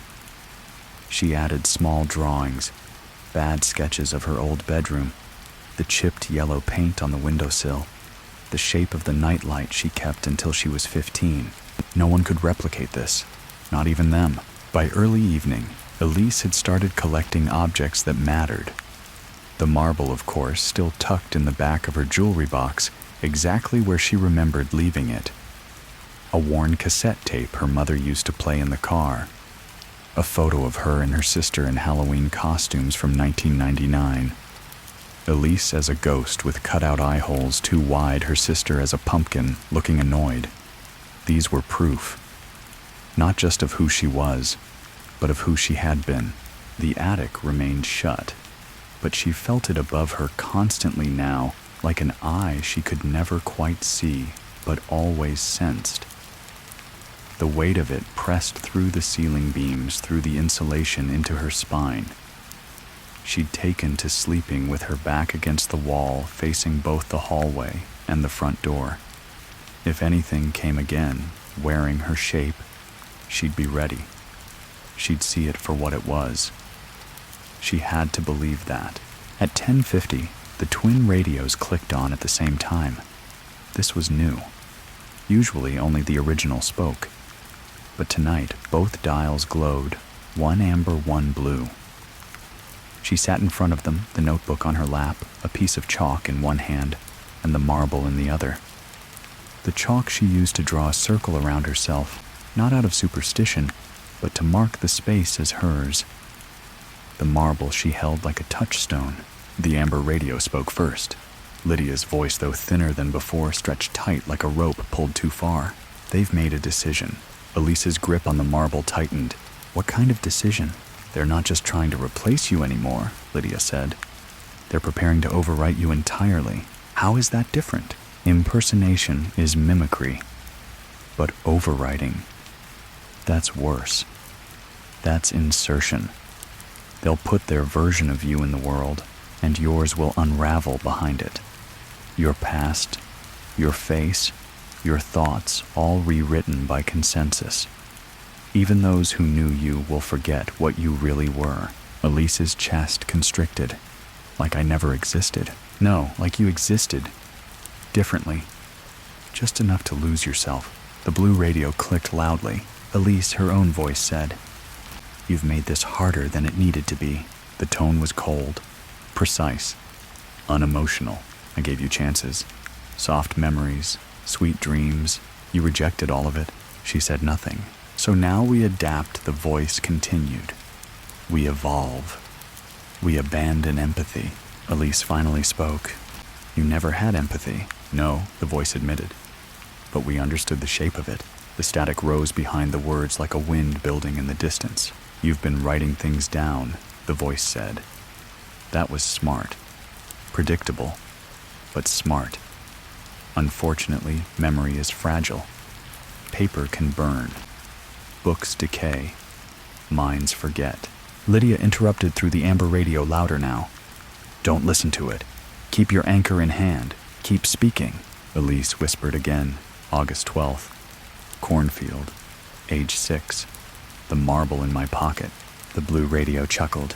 We found the cornfield. A photograph slid out from under the second radio. Elise stared at it in disbelief. A picture, black and white, of a child standing in a field. Hair like hers. Posture like hers. The girl was holding a marble. Elise trembled. No one took that photo. Does that matter? The voice asked. She looked closer. The girl's face was wrong. The features matched, but the eyes were glassy. The fingers too long. The shadow behind her stretched in the wrong direction. She set the picture on fire. The paper curled, hissed, and turned to ash. Lydia spoke again. You must remember something they can't witness. Something not even the house knows. Elise dug deeper into herself than she ever had, and suddenly she found it. My sister and I made a code, she said, when we were little, for when we thought someone was pretending to be us. We'd ask, what was the word? And the other had to answer, Scribblebee. It was stupid. We never told anyone. Silence. No reaction from the blue radio. Elise stared it down. Scribblebee, she repeated. That's the key. Nothing. Then abruptly, the blue radio went dark, but not silent, because behind her, someone whispered, what's the word? Elise didn't turn around. She said calmly, clearly, niece, try, and the room went cold. The silence that followed wasn't the peaceful kind. It wasn't the hush of safety or calm or the gentle exhale after fear has passed. This was silence as a threat, a stillness too absolute, the kind that suggested the house was listening intently, the walls pressing in with anticipation. Elise didn't move for nearly 5 minutes after she'd spoken the code word, her breath shallow, her eyes fixed on the edge of her peripheral vision, where the whisper had come from. She refused to turn her head. If she didn't look, she reasoned she wouldn't see it. And if she didn't see it, maybe it wouldn't become real. It was a childish superstition, the kind you'd cling to under blankets at night, but now it felt like a rule worth following. Eventually, when the air no longer felt like it was bristling with invisible teeth, she allowed herself to move again. Slowly, with the caution of someone navigating a minefield, she stood and swept the remaining ashes of the photo into a small ceramic bowl. The act was deliberate, meant to tell herself that she still had control, that this was still her world, her story, no matter how many times they tried to steal the pen. She stared at the bowl for a long moment before placing it in the fireplace unlit, waiting for a time she might need to make the flames real. The radios remained off. That unsettled her more than their presence. At least when they spoke, she knew where they were. Silence meant they could be preparing, plotting, or worse, moving. She checked the attic door, still closed. She pressed her hand against it and felt a faint warmth, as though the room beyond wasn't obeying the temperature of the house anymore. Downstairs, she found the mirror in the hallway had shifted again, the fabric covering it now slightly askew, not torn, not blown aside by a draft, just touched, nudged, like someone had tested its edges and then decided not to commit, not yet. That was the theme now. Everything happening felt like dress rehearsal. They weren't attacking directly. They were probing, rehearsing, preparing for a moment when all the details they'd studied, all the memories they'd observed could be used in full. She no longer feared possession or haunting in the classic sense. What she feared now was replacement, that gradual rewriting of reality memory by memory, moment by moment, until even Elise herself couldn't say for sure whether the person left behind was still her. She returned to the living room and lit a single candle. She didn't want too much light. Too much light could cast shadows she didn't want to see. One glow was enough bare flickering alive. She opened her notebook to a fresh page and wrote the word Scribbleby at the top, then underlined it 3 times. Below it, she wrote, "This is what I know. My name is Elise Turner. I was born on February 7th. I hate mint in desserts. I love the smell of gasoline. I had a mole on the inside of my left knee that vanished when I was 17. I still feel phantom pain where it used to be. I fell in love with someone who never knew. I mourned a dog I never owned because I saw it die on the road. I like the taste of blood when I bite my tongue. I am not her. I am not the second one. I am not the echo. I am me." She closed the book gently. Then, without thinking, she spoke aloud. "I remember the taste of my grandfather's coffee. Too strong. Always cold. He said it kept his mind sharp, but I think he just liked the bitterness."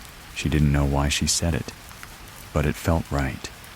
Like building armor with pieces of herself. And then the power went out. There was no surge, no flicker. Just sudden, absolute dark. The candle guttered but held its light, now the only anchor in the room. Elise remained still, listening.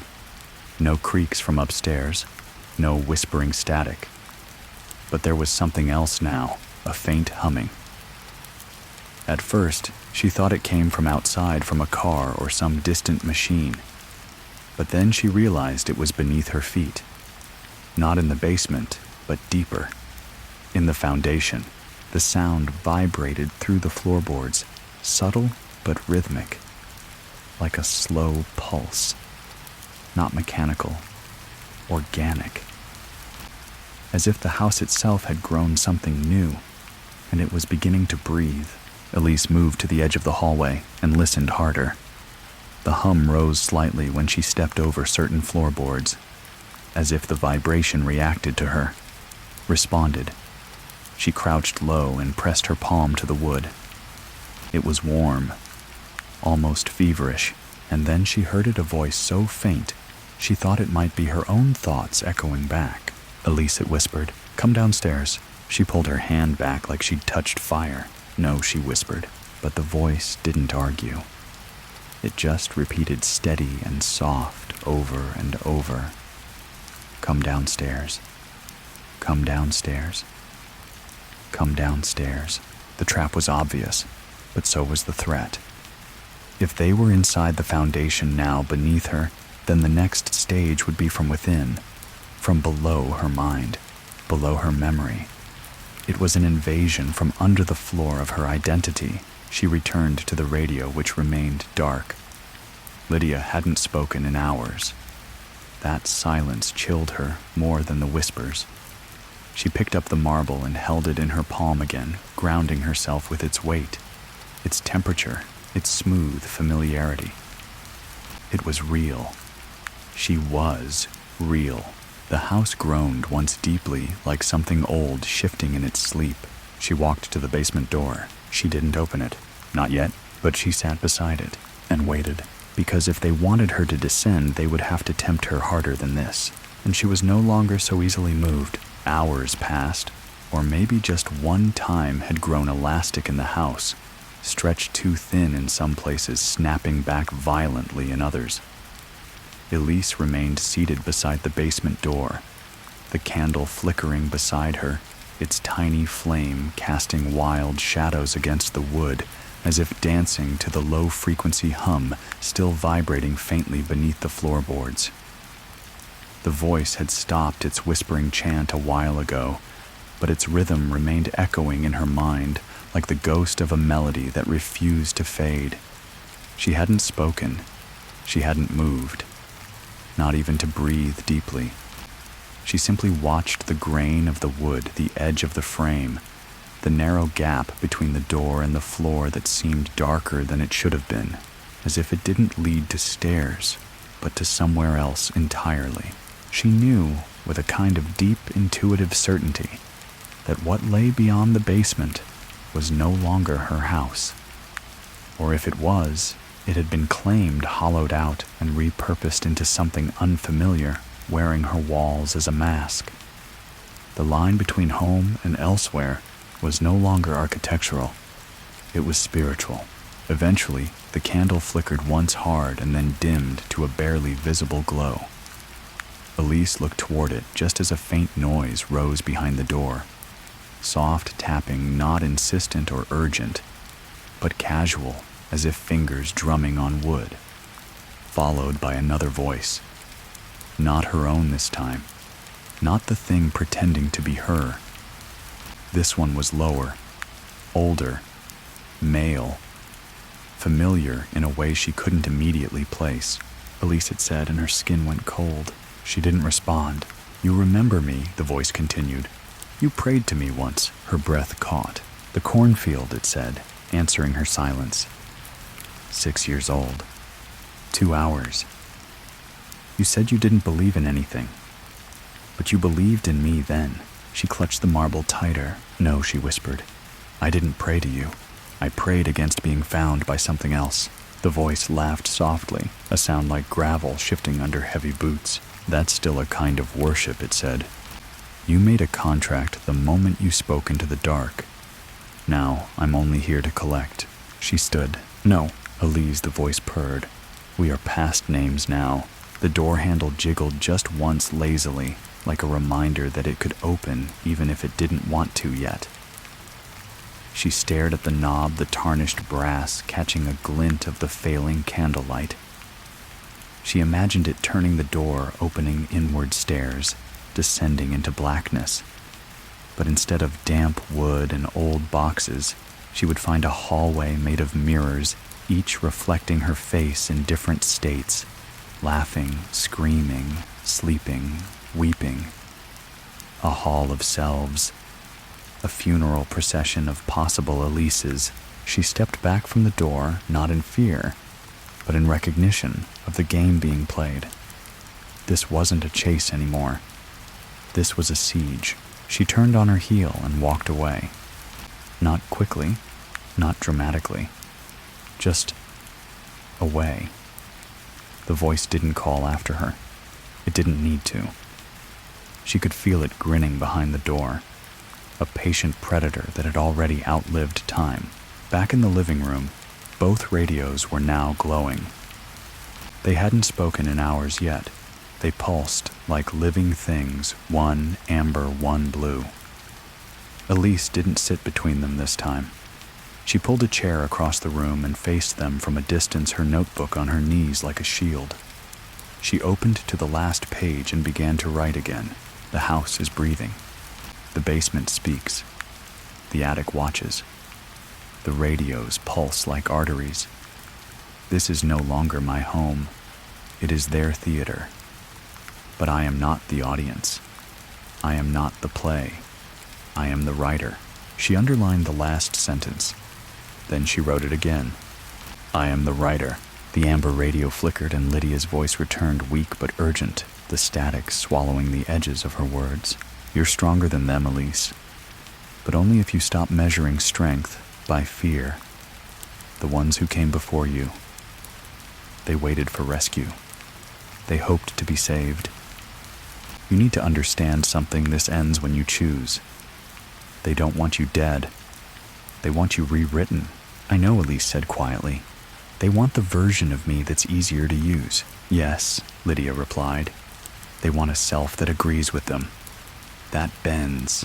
I won't bend, she said. You already have, Lydia whispered. But you bent toward the right direction. The blue radio crackled. Elise braced herself. Elise, her mimic said. She's lying to you. Lydia failed. She bent too far. She snapped. You're just reading the pieces she left behind. That's not true, Elise said. But you don't know, do you? You've never seen her face, never heard her real voice, just fragments. And we're very good at fragments. I trust her, Elise said and wrote it down. I trust Lydia. The blue radio fell silent. Then after a moment, then why is there no record of her? No photo, no obituary, no name in your memories. Elise paused.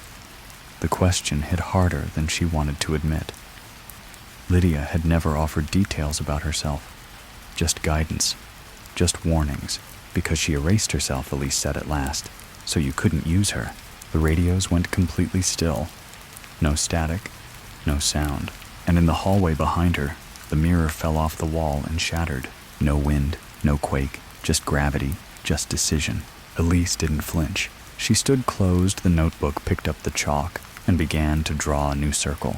Bigger. Because tonight she wasn't defending anymore. She was preparing for war. She didn't sleep. Sleep had become a luxury for the unthreatened, and Elise was long past the point of pretending that rest was even an option. Instead, she worked slowly, deliberately, etching symbols into the wooden floor around the radio with chalk and thread and a handful of old nails.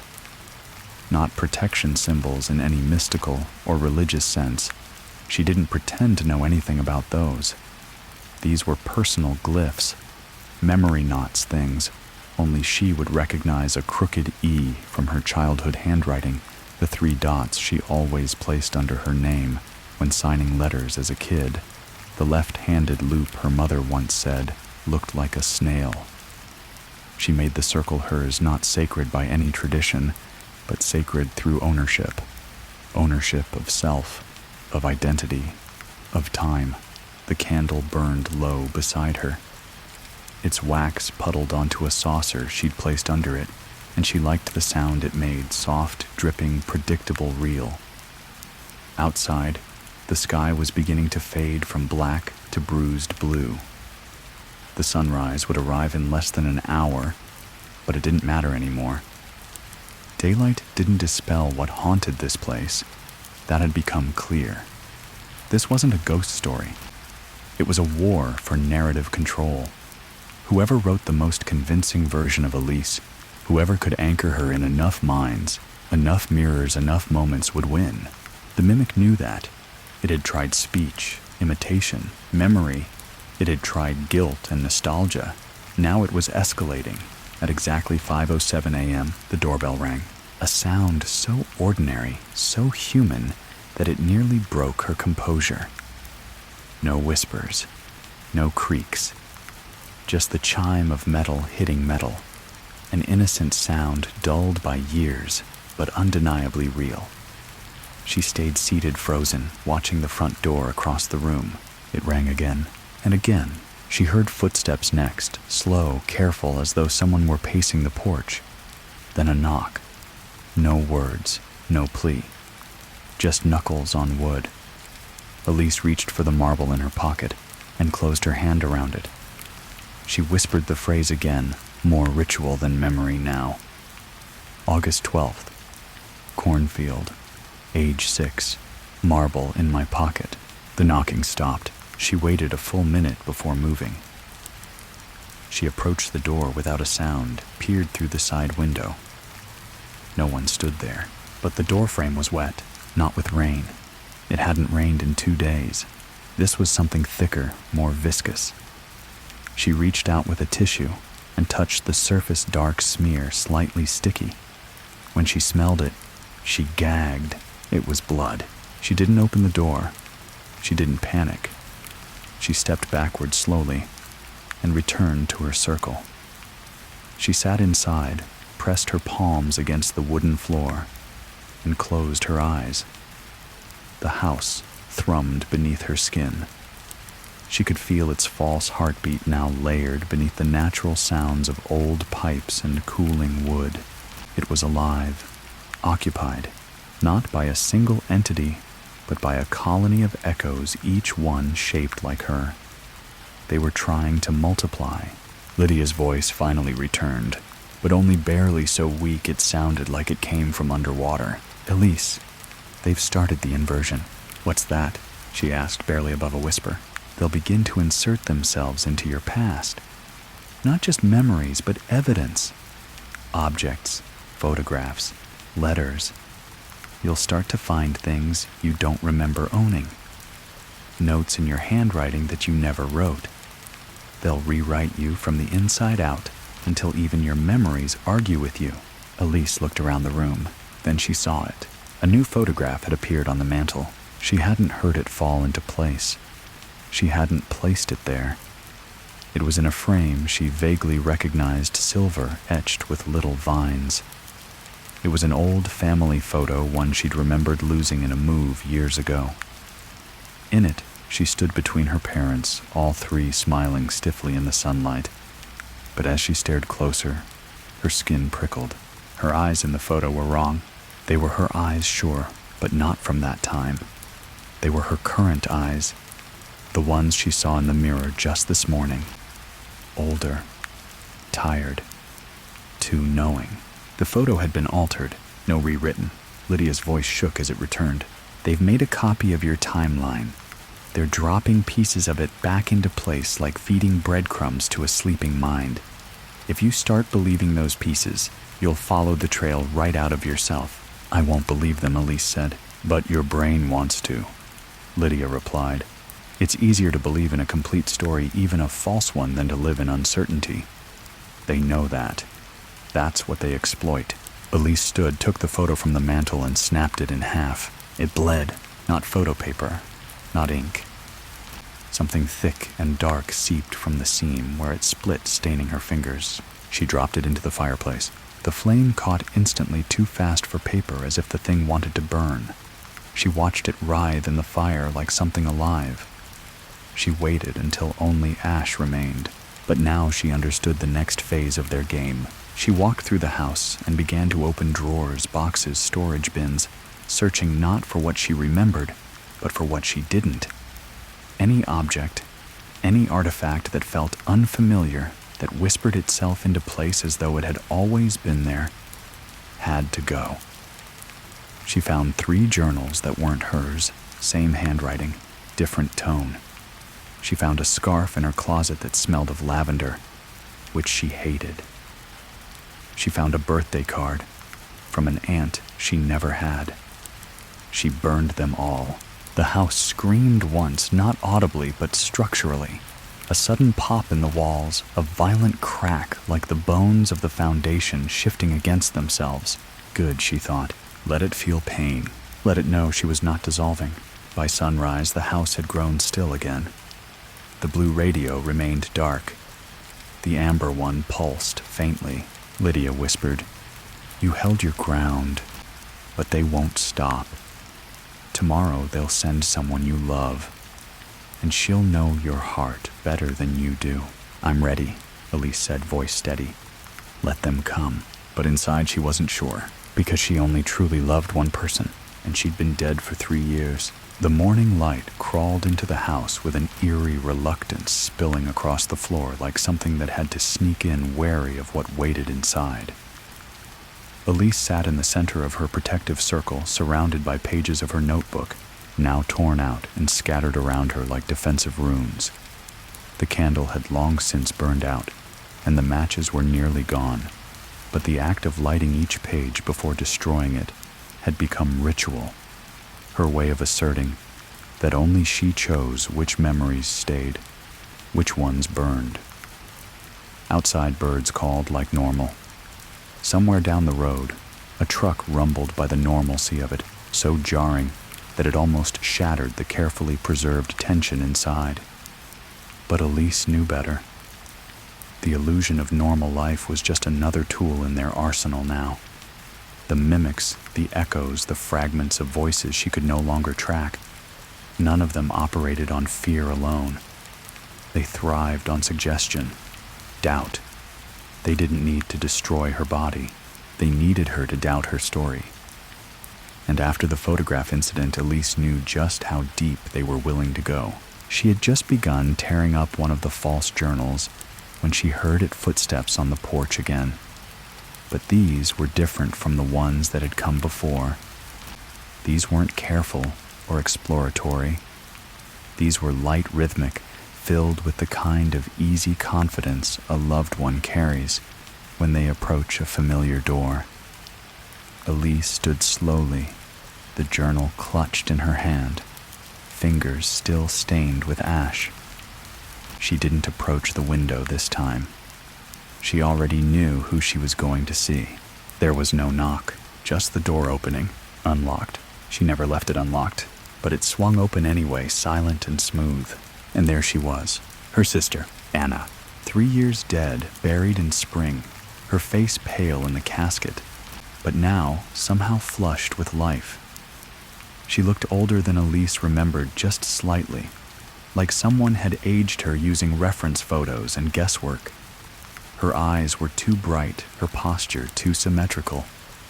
She wore the same forest green sweater she'd been buried in. Elise, Anna said, smiling. Elise didn't move. You're not her. I know how this looks, the thing said, gently stepping over the threshold like it belonged. But I am. I remember everything. I remember our dumb code word. I remember Scribble Bee. You shouldn't, Elise said. You never used it. Only I did. I know the voice softened, growing closer. That's why I remembered it. It was always your thing. I let you have it. Like I let you have the top bunk, even though I wanted it. Like I let you steal my CDs and pretend you didn't. Because that's what big sisters do. She stepped into the living room now. Elise clenched her jaw. You died. In your sleep. You were found cold. I did, the thing said. But you kept me alive. You grieved me. You whispered to me in your dreams. I lived in the spaces between your sentences. And now I'm back. Why is that so bad? Because I let you go, Elise said. Because I had to. The thing looked hurt. Perfectly believably hurt. It moved to sit on the couch exactly the way Anna used to, knee tucked under one leg, hand curling around the edge of the cushion. You've been alone for so long, it said softly. Why fight this? What if I told you I remember things you forgot, that I kept them for you? That's why they sent me. Because I belong here. No one sent you, Elise said. You're a construction, and yet I'm making you cry, it whispered. Elise reached up and only then noticed the tear streaking down her cheek. She hadn't even felt it. You're clever, she said to the thing on the couch. You know how to fold into the spaces of grief. You're shaped by it. That's not a bad thing, the thing said. Memory is grief. You mourn every version of yourself that no longer exists. You carry coffins in your mind. I carry truths, Elise said, and you are not one of them. The thing stood. No, I'm the version of her you wanted. The one who doesn't argue. The one who listens. The one who isn't broken by depression or silence or distance. I'm the Anna who stayed. That Anna never existed, Elise said. She was real and flawed, and she left. Not because I failed, because she did. That made the thing blink. She had struck something true. Elise, it said again, almost pleading. You don't have to be the last one left. I'm not, she said. She walked past it into the kitchen and picked up the marble from the counter where she had set it earlier. When she returned, the thing pretending to be Anna was looking at the photo above the mantel again. The new one, the wrong one. I still think you remember me, the thing whispered. Even if it hurts. I do, Elise said. But that doesn't make you her.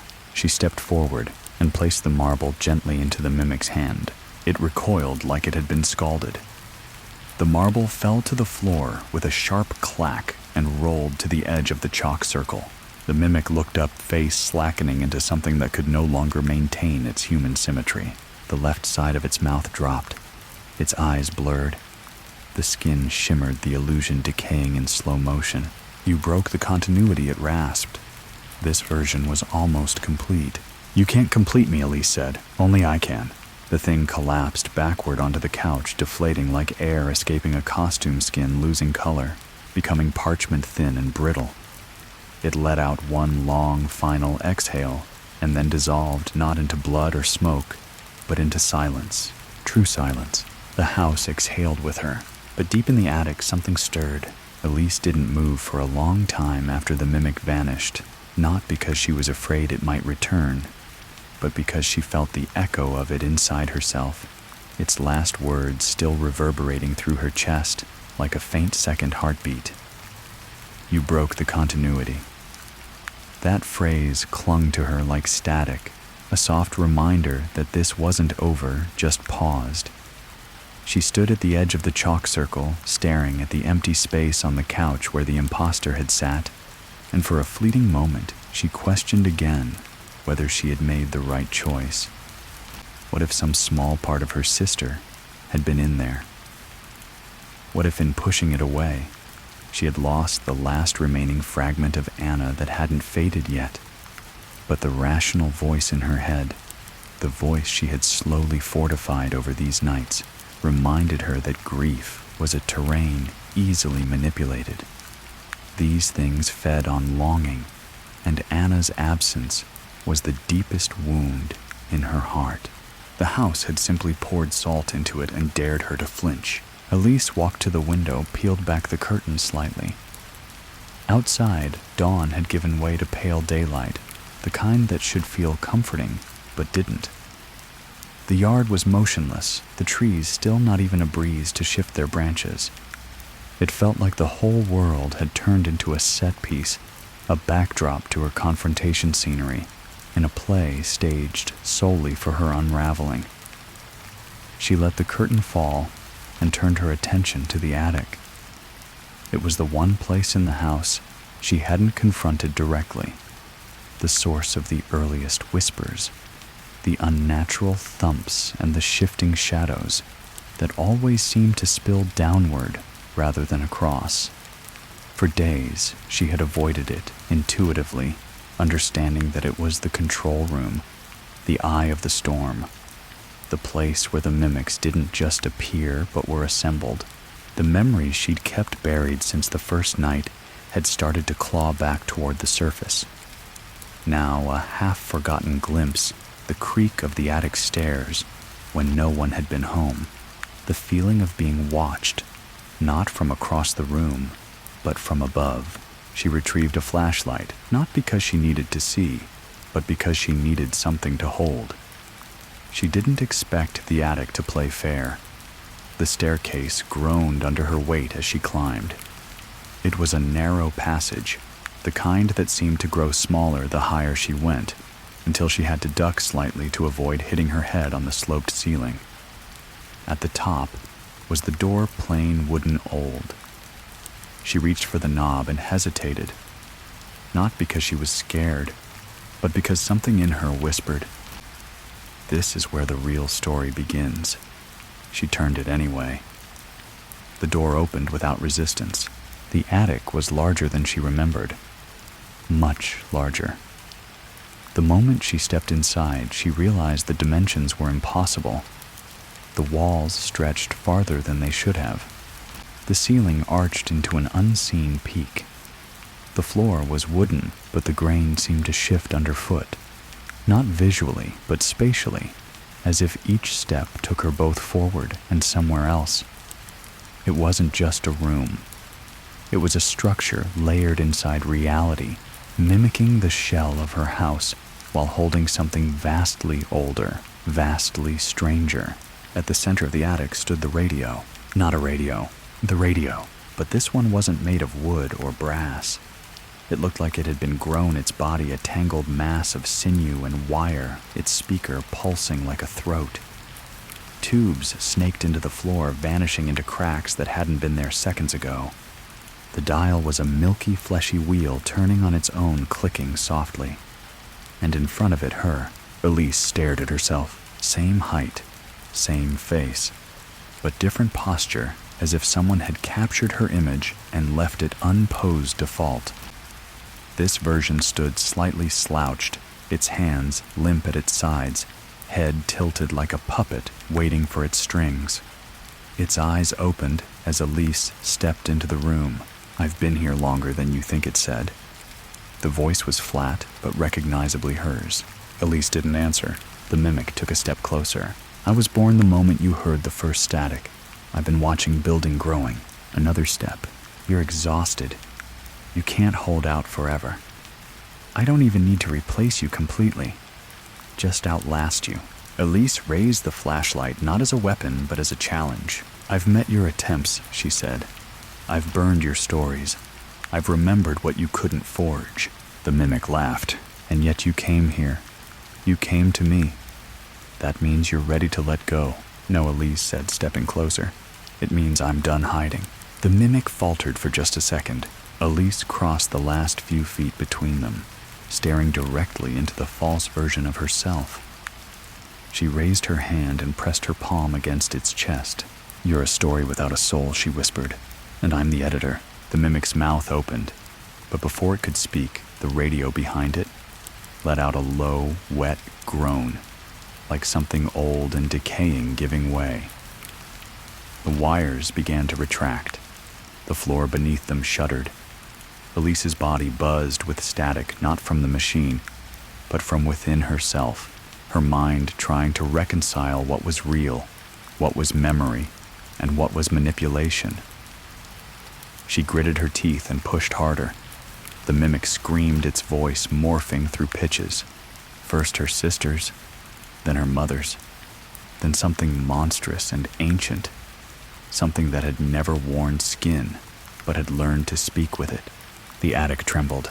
The structure around them began to collapse, not with splinters or dust, but in concept, the geometry bleeding away walls, uncoiling into ribbons of light and dark. Elise closed her eyes, still pushing, still chanting in her head, every name, every moment, every flaw that made her her. The mimic cracked, like glass, and then it shattered, and Elise fell. But this time she knew where she'd land. The sensation of falling was not like plummeting from a height. It wasn't even like falling asleep. It was slower, heavier a descent, not through space, but through memory itself. Elise tumbled in a void absent of light or sound, but thick with a presence of pressure against her skin, as though reality had turned inward and now pressed against her from all directions. Images flickered around her childhood bedrooms, faces she hadn't seen in years, fleeting moments of joy, pain, embarrassment, love, all compressed into a spiral of impressions. Each memory passed too fast to hold on to, but left emotional residue in their wake. She remembered running through a summer field, barefoot, the sting of a bee under her toe. She remembered the weight of Anna's head on her shoulder while they watched cartoons. She remembered the moment her father left and the silence that followed, like a second father, bigger and more permanent than the first. These weren't intrusions. They weren't projections. They were hers. Raw, unfiltered, untouched by the house or the mimics or the constructs that had tried to warp her into something repeatable. And then she landed not on the floor, not on a surface, but in her body fully, and suddenly awake, sprawled on the living room rug. Her head throbbed. Her limbs tingled as though they had been disconnected and reattached in the wrong order. Her mouth was dry, and the world smelled like burning ozone and old paper.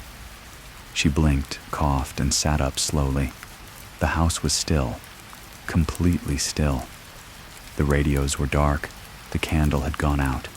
Morning light, soft and amber, filtered through the lace curtains. For a terrifying moment, it all looked normal. Too normal. Like the set had been struck and the actors dismissed. Like the nightmare had been contained and boxed up, hidden in a corner of her mind to be unpacked later during therapy or dreams. But Elise knew better. She scanned the room, and then she saw it. The marble, her marble, was no longer where she had left it. It sat now on the floor beside the couch, perfectly round, untouched, but humming faintly with warmth when she reached for it. That warmth grounded her more effectively than anything else could have. She held it, closed her hand around it, and took a deep breath. She whispered her line, the one she had repeated in the face of Mimic's lies, distortions. August 12th. cornfield, age 6. Marble in my pocket. Nothing responded. She stood and moved slowly through the house. Each step felt like the beginning of a test. The mirror in the hallway remained shattered. The pieces still lay where they had fallen. The photo on the mantel, the altered one, was gone, its space replaced by dust and nothing else. She entered the kitchen. The calendar on the fridge still said March. The magnet shaped like a strawberry still hung askew. Everything was as it should be. And yet the silence was too clean, like a story that had ended without a resolution, without a final sentence. Elise opened her notebook. The pages she'd torn out were still gone, but the remaining ones were blank now. All of them. Even the early entries. Even the ones she had written in panic and resolve and hope. She flipped through them in disbelief, the empty white mocking her. Only one thing remained, a single line scribbled near the center in handwriting that wasn't hers. "Are you sure you're still the original?" Her stomach dropped. She closed the notebook and walked back to the radios. She reached out and touched the dial of the amber one, which felt inert, almost dead. Then the blue one, cooler to the touch. No response. She turned the knobs, pressed the buttons. Nothing. Not even static. She sat in front of them and closed her eyes. "Lydia," she whispered. "If you're still out there, I need to know. Did I win? Or did they just change the rules?" No answer. Just the distant sound of a bird outside, and then the faintest crackle. Not from the radios. From behind her. She turned slowly. The TV, which she hadn't used in days, was now on. No image. Just static snow across the screen hissing softly. She approached cautiously. Her reflection shimmered across the glass, fuzzy, doubled slightly off-center. As she leaned closer, the static resolved into a shape. A figure, her, standing in a room that wasn't hers, in a house with the same layout, but painted in grayscale tones. The other, her, turned to face the screen, and for one dreadful second, they locked eyes. Elise stumbled back, breath caught in her throat. The TV snapped off. This was the next phase. They weren't trying to mimic her anymore. They were trying to parallel her, to build their own Elise in a shadow world, one frame at a time. She sat down and began to write again, not in the notebook, but on the walls. She carved words with the edge of a spoon, scratched truths into the paint. Names, dates, flaws, moments of shame and triumph. Unphotogenic memories that no one would bother to replicate. She needed to mark herself, define herself with scars no echo could forge, because if they were constructing a copy from the pieces she had discarded, she would give them nothing easy to work with. She would become unrepeatable. Elise spent the remainder of the day moving from room to room with the deliberate focus of someone mapping enemy territory. She no longer saw the house as her home. It had become an arena of overlapping realities, a place where memory, identity, and possession blurred together into something viscous and unstable. The walls, which once merely held up the roof, now felt like barriers separating her from something vast and watching a presence that had grown more cunning with every hour.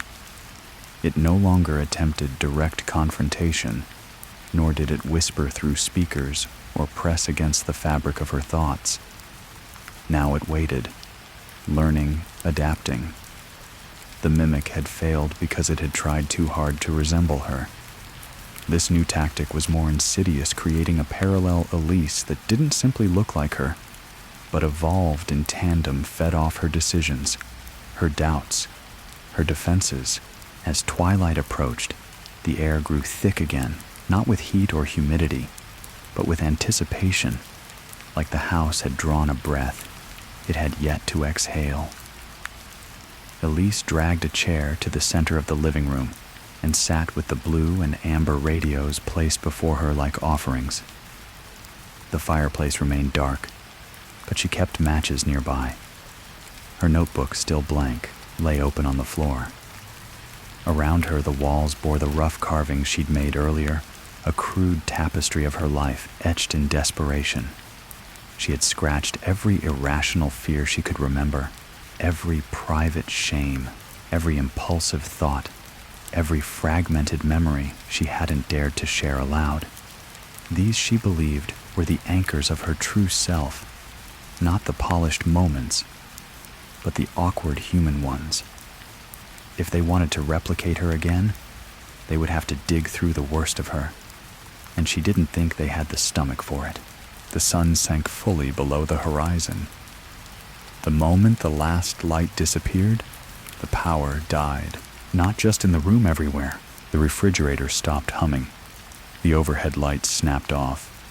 The clocks froze mid-tick. For a moment, Elise thought the silence would crush her chest. Then the radio, just one, clicked on. Not the blue one, the amber.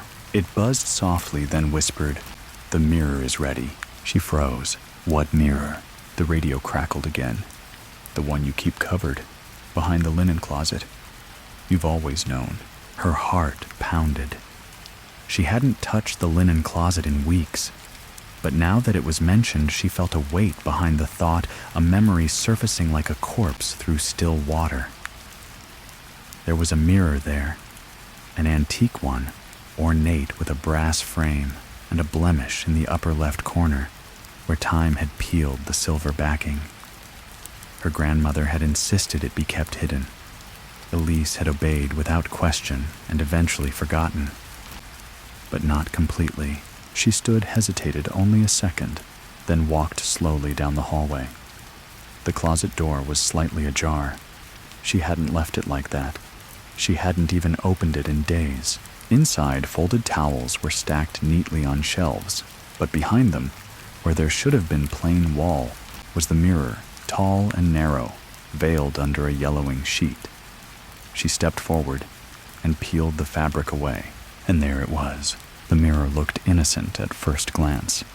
Its glass was dusty edges, faded with age, and yet it pulled light into itself unnaturally, like a black hole pretending to be a surface.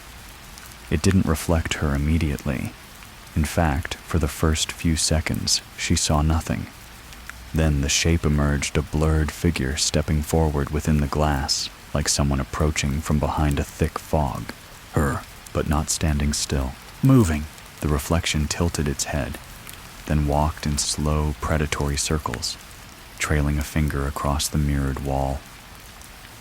Elise didn't move, didn't breathe. Then it stopped and looked directly at her, and it smiled, not with her smile, with its own. The glass rippled once like the surface of a disturbed pond. Elise stepped back. The mirror version stepped forward. The air around the closet grew colder, the light dimmer, and a faint hum began to resonate from the mirror itself, a subsonic vibration that she felt more than heard. The floor under her bare feet thrummed in rhythm. "You can't destroy me," the reflection said, though its mouth didn't move. The voice seemed to come from the mirror's very frame. "You've given me shape.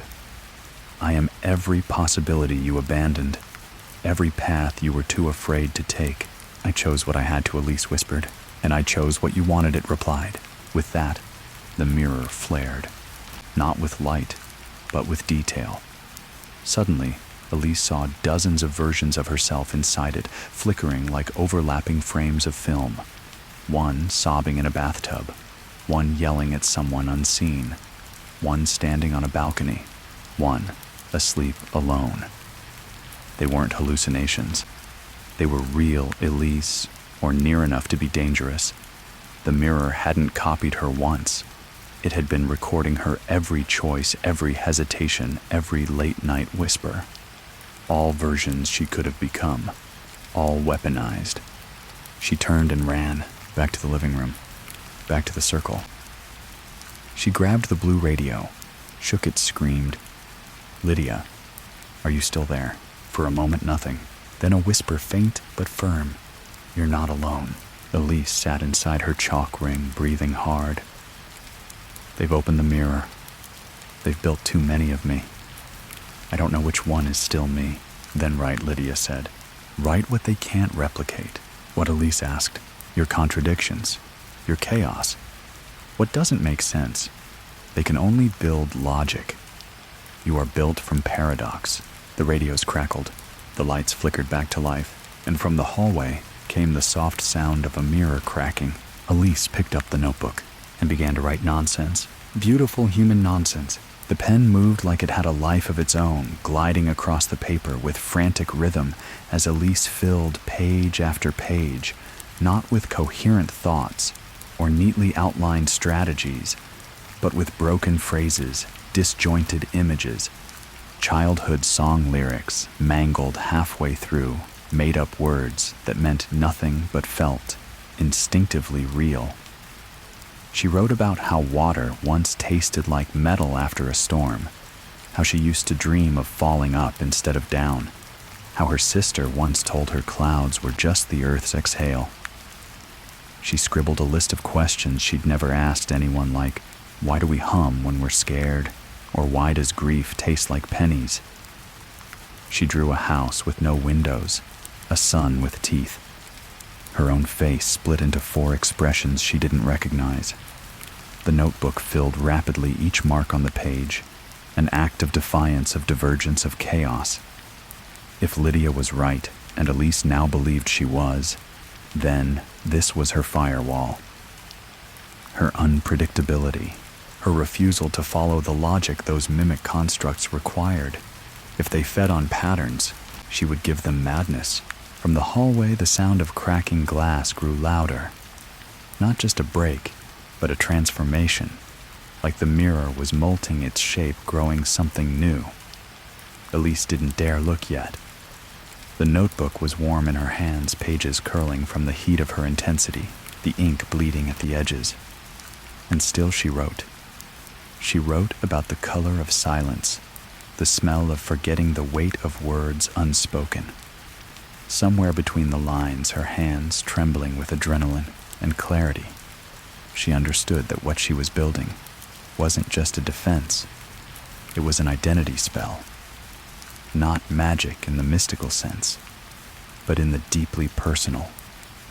The raw defiance of a mind refusing to be copied, refusing to let meaning be simplified. Then everything stopped. The power surged back fully. The mirror's hum died. A stillness crept into the house like a breath held too long. Elise stood up slowly, her hands streaked with ink, her heart steady now, despite the thick silence that followed. She walked into the hallway, past the splintering doorframe, and faced the mirror again. But it wasn't a mirror anymore. Not entirely. The glass had spider-webbed into hundreds of fractures, and within each fragment, she saw a different version of herself. Not reflections, lives. Some wept, some laughed, some stood still, some moved away when she looked at them as if hiding from her gaze. But one piece dead center, just the size of her palm, held a version that simply sat in a chair, smiling faintly, holding a notebook. This version looked up and spoke. I'm tired too, it said softly. But you lasted longer than most. Elise didn't answer. You think chaos protects you. But chaos is also predictable when it becomes a pattern. Eventually, even your madness calcifies into something repeatable. I'm not a formula, Elise replied. But you're still a system, the voice countered. And systems can be mimicked. The cracked mirror pulsed once, and the other selves began to murmur.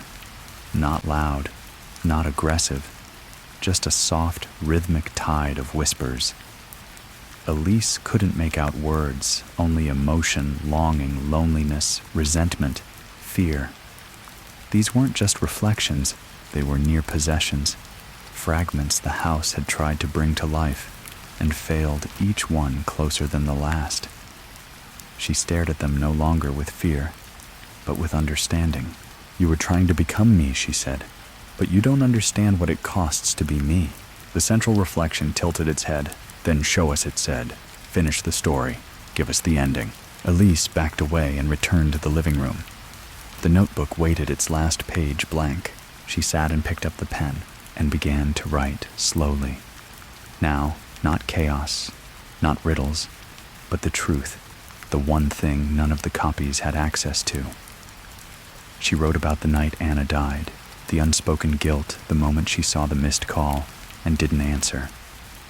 She wrote about how she went to Anna's apartment 2 days later, sat on her bed, and sobbed into the sheets that no longer smelled like her. She wrote about the funeral, how she never looked directly into the coffin, how she walked home afterward instead of riding with family just to be alone in the rain.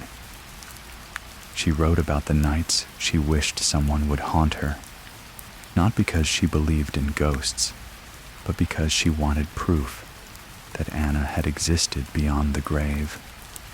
She wrote until her hand cramped until the room seemed to glow faintly around her, the chalk circle warming beneath her feet like a living thing. The pages vibrated softly. The mirror behind her gave a final creak. Then silence. Elise stood and walked back to it. Every fragment of every other Elise had gone dark.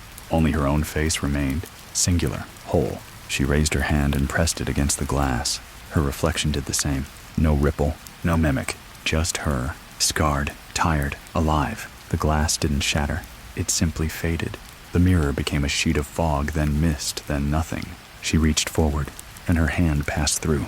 Her fingers sank into the void where glass had once been, and for a moment there was no temperature, no texture, just the eerie sensation of penetrating something that should not be permeable.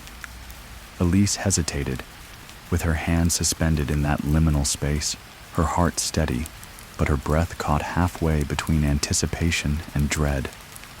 The mirror no longer offered a reflection. It had become a portal, but not one of transportation. This wasn't a doorway to another world.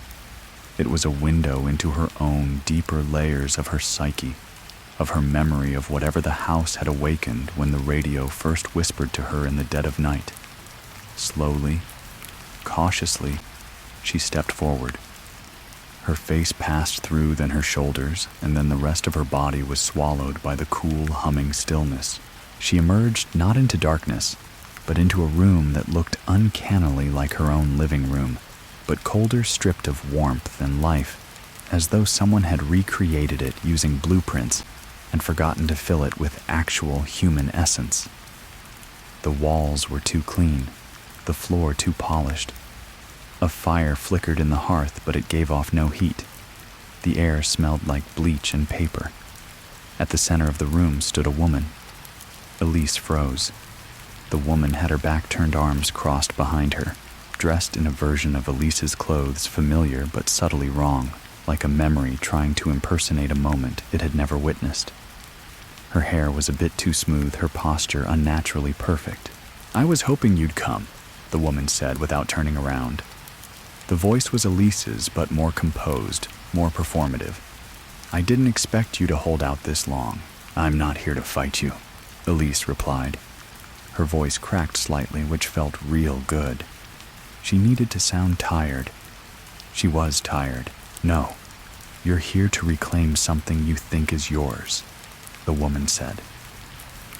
She finally turned around, and Elise flinched, not because of the face, it was hers, but because of the eyes. They were hollow, not in the way of missing pupils or supernatural blankness, but in their utter absence of uncertainty. That was what made them alien.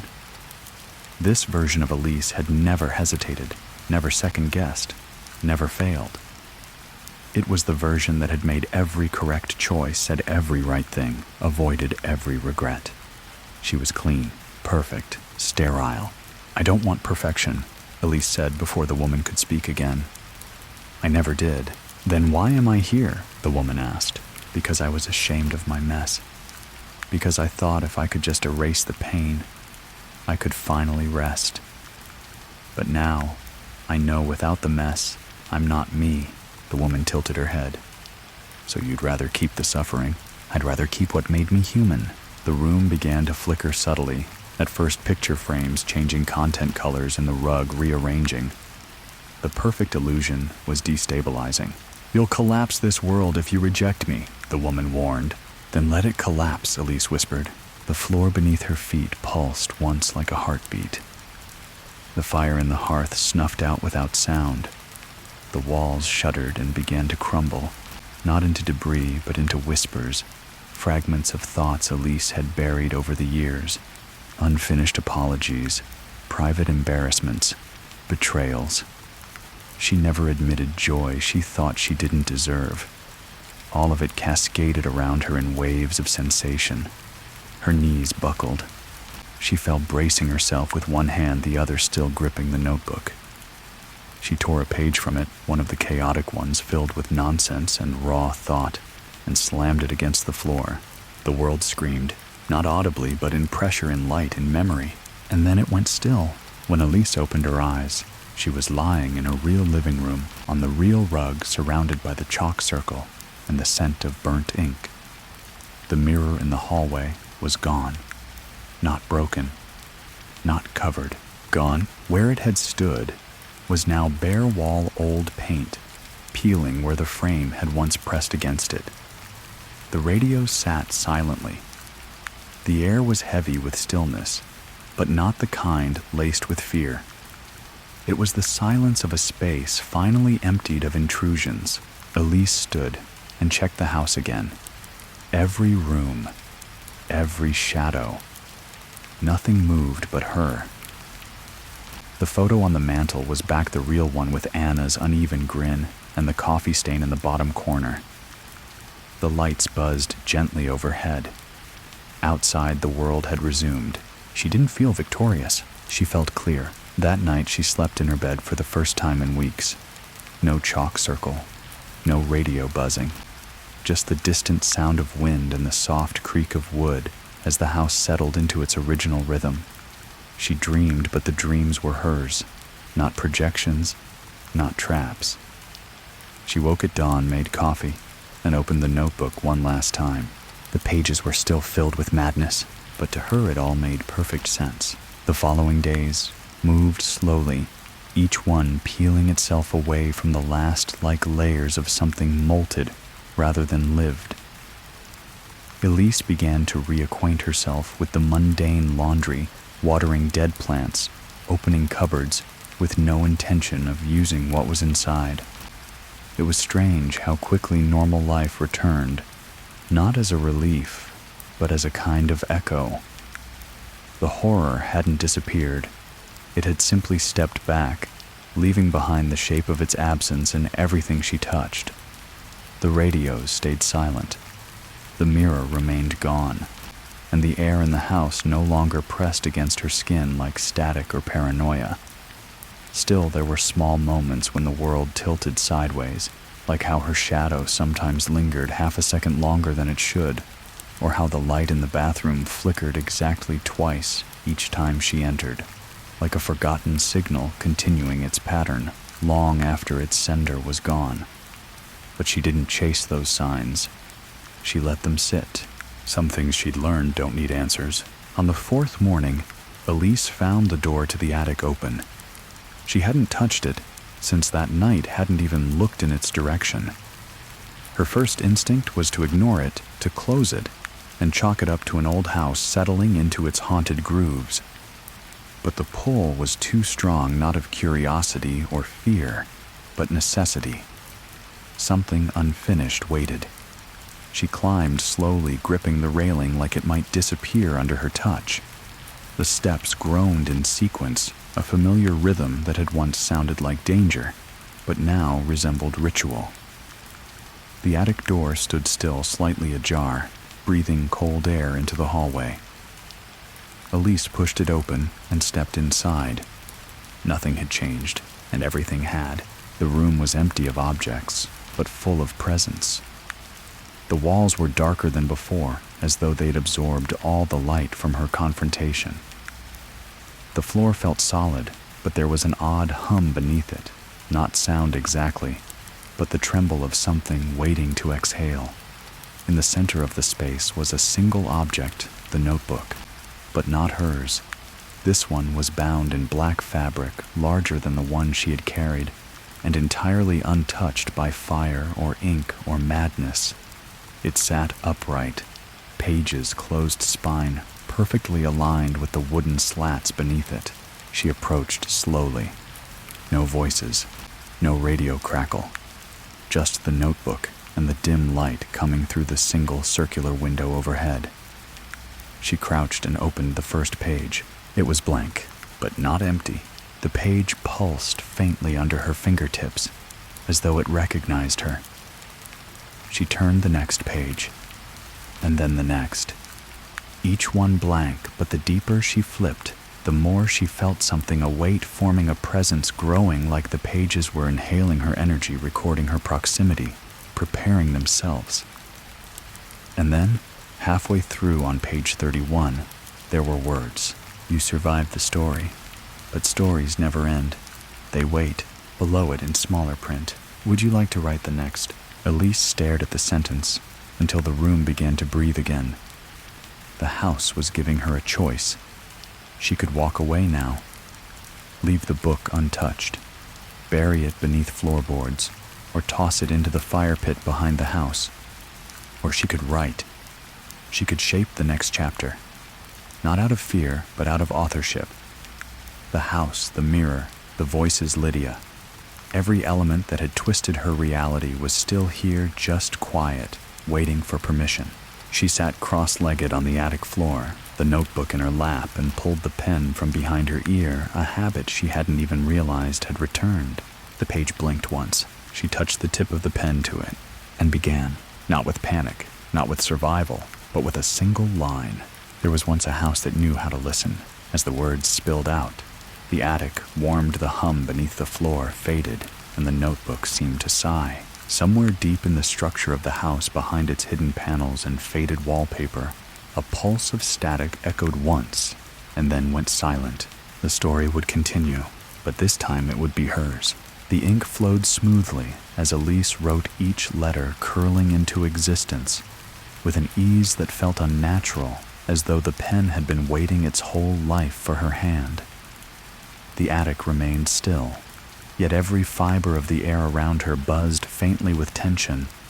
Not dangerous, not malevolent, but anticipatory, like a breath drawn in just before a story's first word. She didn't know what compelled her to keep going, only that stopping felt wrong, like holding in a scream, or closing your eyes when something finally made sense. Each sentence she laid down wove itself into the very walls around her, or so it felt, as if the house, once an adversary, had transformed into a blank page, a canvas for memory instead of a trap for fear. She wrote of a version of herself who had never discovered the radios, who had left the house the moment it began to whisper, who had moved to another city and become someone quieter, smaller, but safer. She wrote of another Elise who had never let go of Anna's hand in that dream the night after the funeral, and followed her into whatever lay beyond peace or ruin. It didn't matter. She gave voice to 1,000 lives, not as regrets, but as offerings. Each version honored the chaos she'd lived through, framed the pain not as failure, but as evidence of choices made honestly under fire. For the first time, she didn't feel hunted by her past, but accompanied by it. The mimicries that once stalked her now stood like ghosts made harmless by daylight, their outlines dissolving into the narrative she commanded. She lost track of time. The attic, no longer hostile, seemed to bend to her rhythm. Dust settled only where she didn't sit. Beams groaned softly, not as warnings, but as acknowledgments.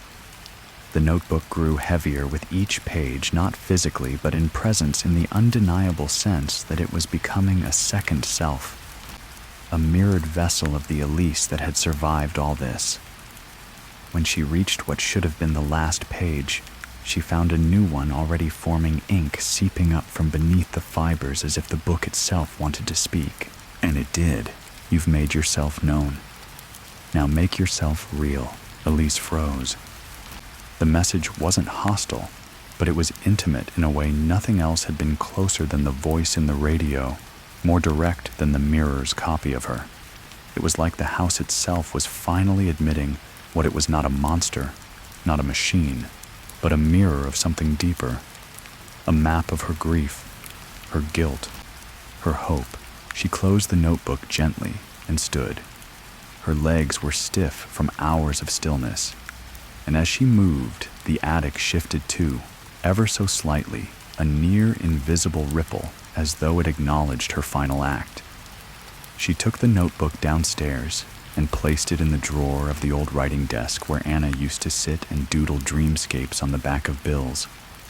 It felt right to leave it there, not as a burial, but a placement, a new origin point.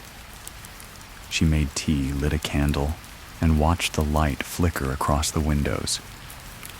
The house breathed with her now, not always in rhythm, but not against her either. It had ceased being a place of containment. It had become a place of convergence. That night, just after midnight, a soft knock came at the door. Not sharp, not repeated, just once. Elise rose without panic and approached. She opened the door. No one stood there, but on the porch lay a small object, a marble chipped on one side, the same one she'd lost when she was 6, the one Anna swore she'd buried behind the oak tree after Elise cried over it. Elise picked it up and smiled. The house remembered everything, and for once that wasn't a threat.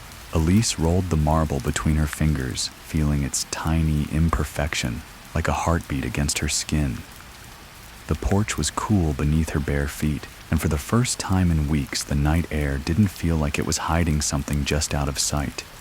It was still, honest. A quiet kind of silence that asked nothing and offered everything. She sat on the old wicker chair, the same one her grandmother used to fall asleep in during long summer twilights, and listened to the wind brushing leaves like a broom across the yard, to the distant sound of water from the creek, to the gentle creak of the house settling into its bones. Nothing spoke from the radios. No music curled up from unseen wires. The house, after so long, had nothing left to say. But the marble did. It wasn't the object itself. It was what it carried. Memory, maybe, or permission. A gift from the deep interior of the house's mind, a place she had only glimpsed. Elise turned it slowly in her palm and remembered that day how she'd cried when she dropped it into the tall grass behind the cornfield, how Anna had comforted her with a lie that it would grow into a tree made of glass stars. She remembered how she'd believed it, how she came back every week to check the soil. That marble had been her first lesson in grief, the moment you realize some losses don't get reversed, no matter how much you wait. And now it had returned, not grown into something fantastical, but still itself, weathered, chipped, changed. She went back inside, slipped the marble into a jar filled with matches, and set it on the mantel beside the photo of Anna. It felt like closing a loop. She didn't need to explain it to herself. Some things you just place where they belong. The next morning, she walked into town for the first time in weeks. Everything looked the same. Cars parked in the usual crooked angles outside the cafe. Mr. Dillard sweeping imaginary dust off the curb, the smell of burnt coffee beans and wet pavement hanging faintly in the air. People waved. She smiled. No one asked where she'd been. Small towns were like that. Everyone notices everything, but no one talks, unless they're sure it won't disturb the narrative everyone's agreed to maintain. Elise was grateful for it. She sat by the window in the cafe, ordered the same bitter tea she always claimed to enjoy, and opened a new notebook. Not black this time. Green with a soft cover and stiff pages. She didn't write about the house, not directly. She wrote about a girl who once thought she could vanish if she stopped being interesting. A girl who eventually found a place that mirrored her too perfectly and tried to rewrite her from the inside. She wrote about how that girl refused. Later that week, she returned to the attic. It had changed again. Now there was light, natural light from a skylight that hadn't existed before. The air smelled like cedar. The floor no longer hummed. She didn't feel watched. The notebook in the drawer was still there, closed, still warm to the touch. When she opened it, she saw that the final page had written itself in her absence. "Thank you for choosing to remain. We are quiet now." Elise smiled. There was no need to reply. She walked down the stairs, opened all the windows in the house, and let the wind pass through freely for the first time in years. No static followed. No ghost of music. Just the sound of her own breath, measured and calm. She brewed coffee. She read a book she'd abandoned half a decade earlier. She swept dust from the corners, not to exercise anything, but because she liked clean spaces now. Before she went to bed that night, she turned on the blue radio just once. Static whispered across the dial, soft and aimless, like the sea from very far away. Then it stopped. A single note played a piano chord, distant and warm. And then silence. She left the radio on. That night, Elise dreamed not of mirrors or radios, not of mimic voices or infinite hallways, but of a memory she hadn't visited in years. One that had no sharp edges or lingering dread. In the dream, she and Anna were lying on a blanket in the backyard, staring up at a sky so vast it seemed to hum. They weren't talking. They didn't need to. The air between them was heavy with the kind of silence that only exists between two people who've known each other long enough to speak entire paragraphs with just a glance. Anna had a pen in her hand, and Elise was holding a book, and together they were making up a story as they watched the clouds. They didn't write it down. They just whispered lines back and forth, building a tale of lost stars and creatures made of sand. In the dream, Elise couldn't remember how the story ended, but it didn't matter. What mattered was the feeling, the simple, pure act of co-creation, of weaving something into the world that hadn't been there before. She woke just before dawn. The house was quiet, the kind of quiet that only comes after a storm has passed, when everything has been scrubbed clean by chaos and grief. The floorboards no longer creaked beneath her feet with that warning tone. The walls didn't press inward. Even the air had softened, as though the house had finally exhaled a breath it had been holding for too many years. She walked through it, touching each doorway as she passed, not to test for illusions, but to acknowledge their reality. The kitchen, the hallway, the stairs, the attic, all unchanged, all completely ordinary. The extraordinary had faded, not in a way that erased its impact, but in a way that gave it closure. She returned to the living room and found the green notebook still lying open where she'd left it. The page she'd been writing on had dried into the faintest impression of her last sentence. She read it again. She stayed not because she was afraid to leave, but because she had learned to make the silence hers. It felt final, but not in the ending sense. Final in the way a seed is final, full of potential, needing only time and quiet to grow. At exactly 600 a.m., the blue radio turned itself off with a soft click. No flare, no whisper. Just a simple acknowledgement, like someone quietly closing a door on their way out. Elise stepped outside and stood barefoot in the morning grass. Mist hung low across the field, the same one she used to run through as a child, back when the world was big in a way that hadn't yet become frightening. She could hear the creak behind the trees, the wind stirring the topmost branches, and somewhere in that soundscape, she heard it. Not a voice, not a word, but the softest vibration of presence, like someone standing just behind you and not saying a thing. She didn't turn around. She didn't need to. The story was finished. The house had learned her shape, and now it was still. You're still here. That means you made it through the silence, through the static, through the long shadowed hallways of memory and mimicry. And maybe, just maybe, you found something quiet in yourself along the way. Something that doesn't need to be explained or named, only known like a low hum under your skin or a dream. You remember not by its details, but by how it made you feel. This story, like all stories, wasn't really about ghosts. It was about the parts of us that linger when no one's watching. The versions we discard, the versions we run from, the ones that try to crawl back when the house is too still. But tonight, you faced them, and you didn't run. You listened. You endured. You remained. Now let your breath slow. Let your shoulders fall. Let the weight of your day slip from you like a coat at the door. There's nothing left to chase. No voices hiding in the walls. No reflections waiting to trick you. Just the quiet, just the dark, just the echo of a story well told. So close your eyes if you haven't already. Let sleep take you in that gentle, inevitable way it always does, on soft feet, through slow doors under endless skies. I'll be here whenever you're ready for the next one.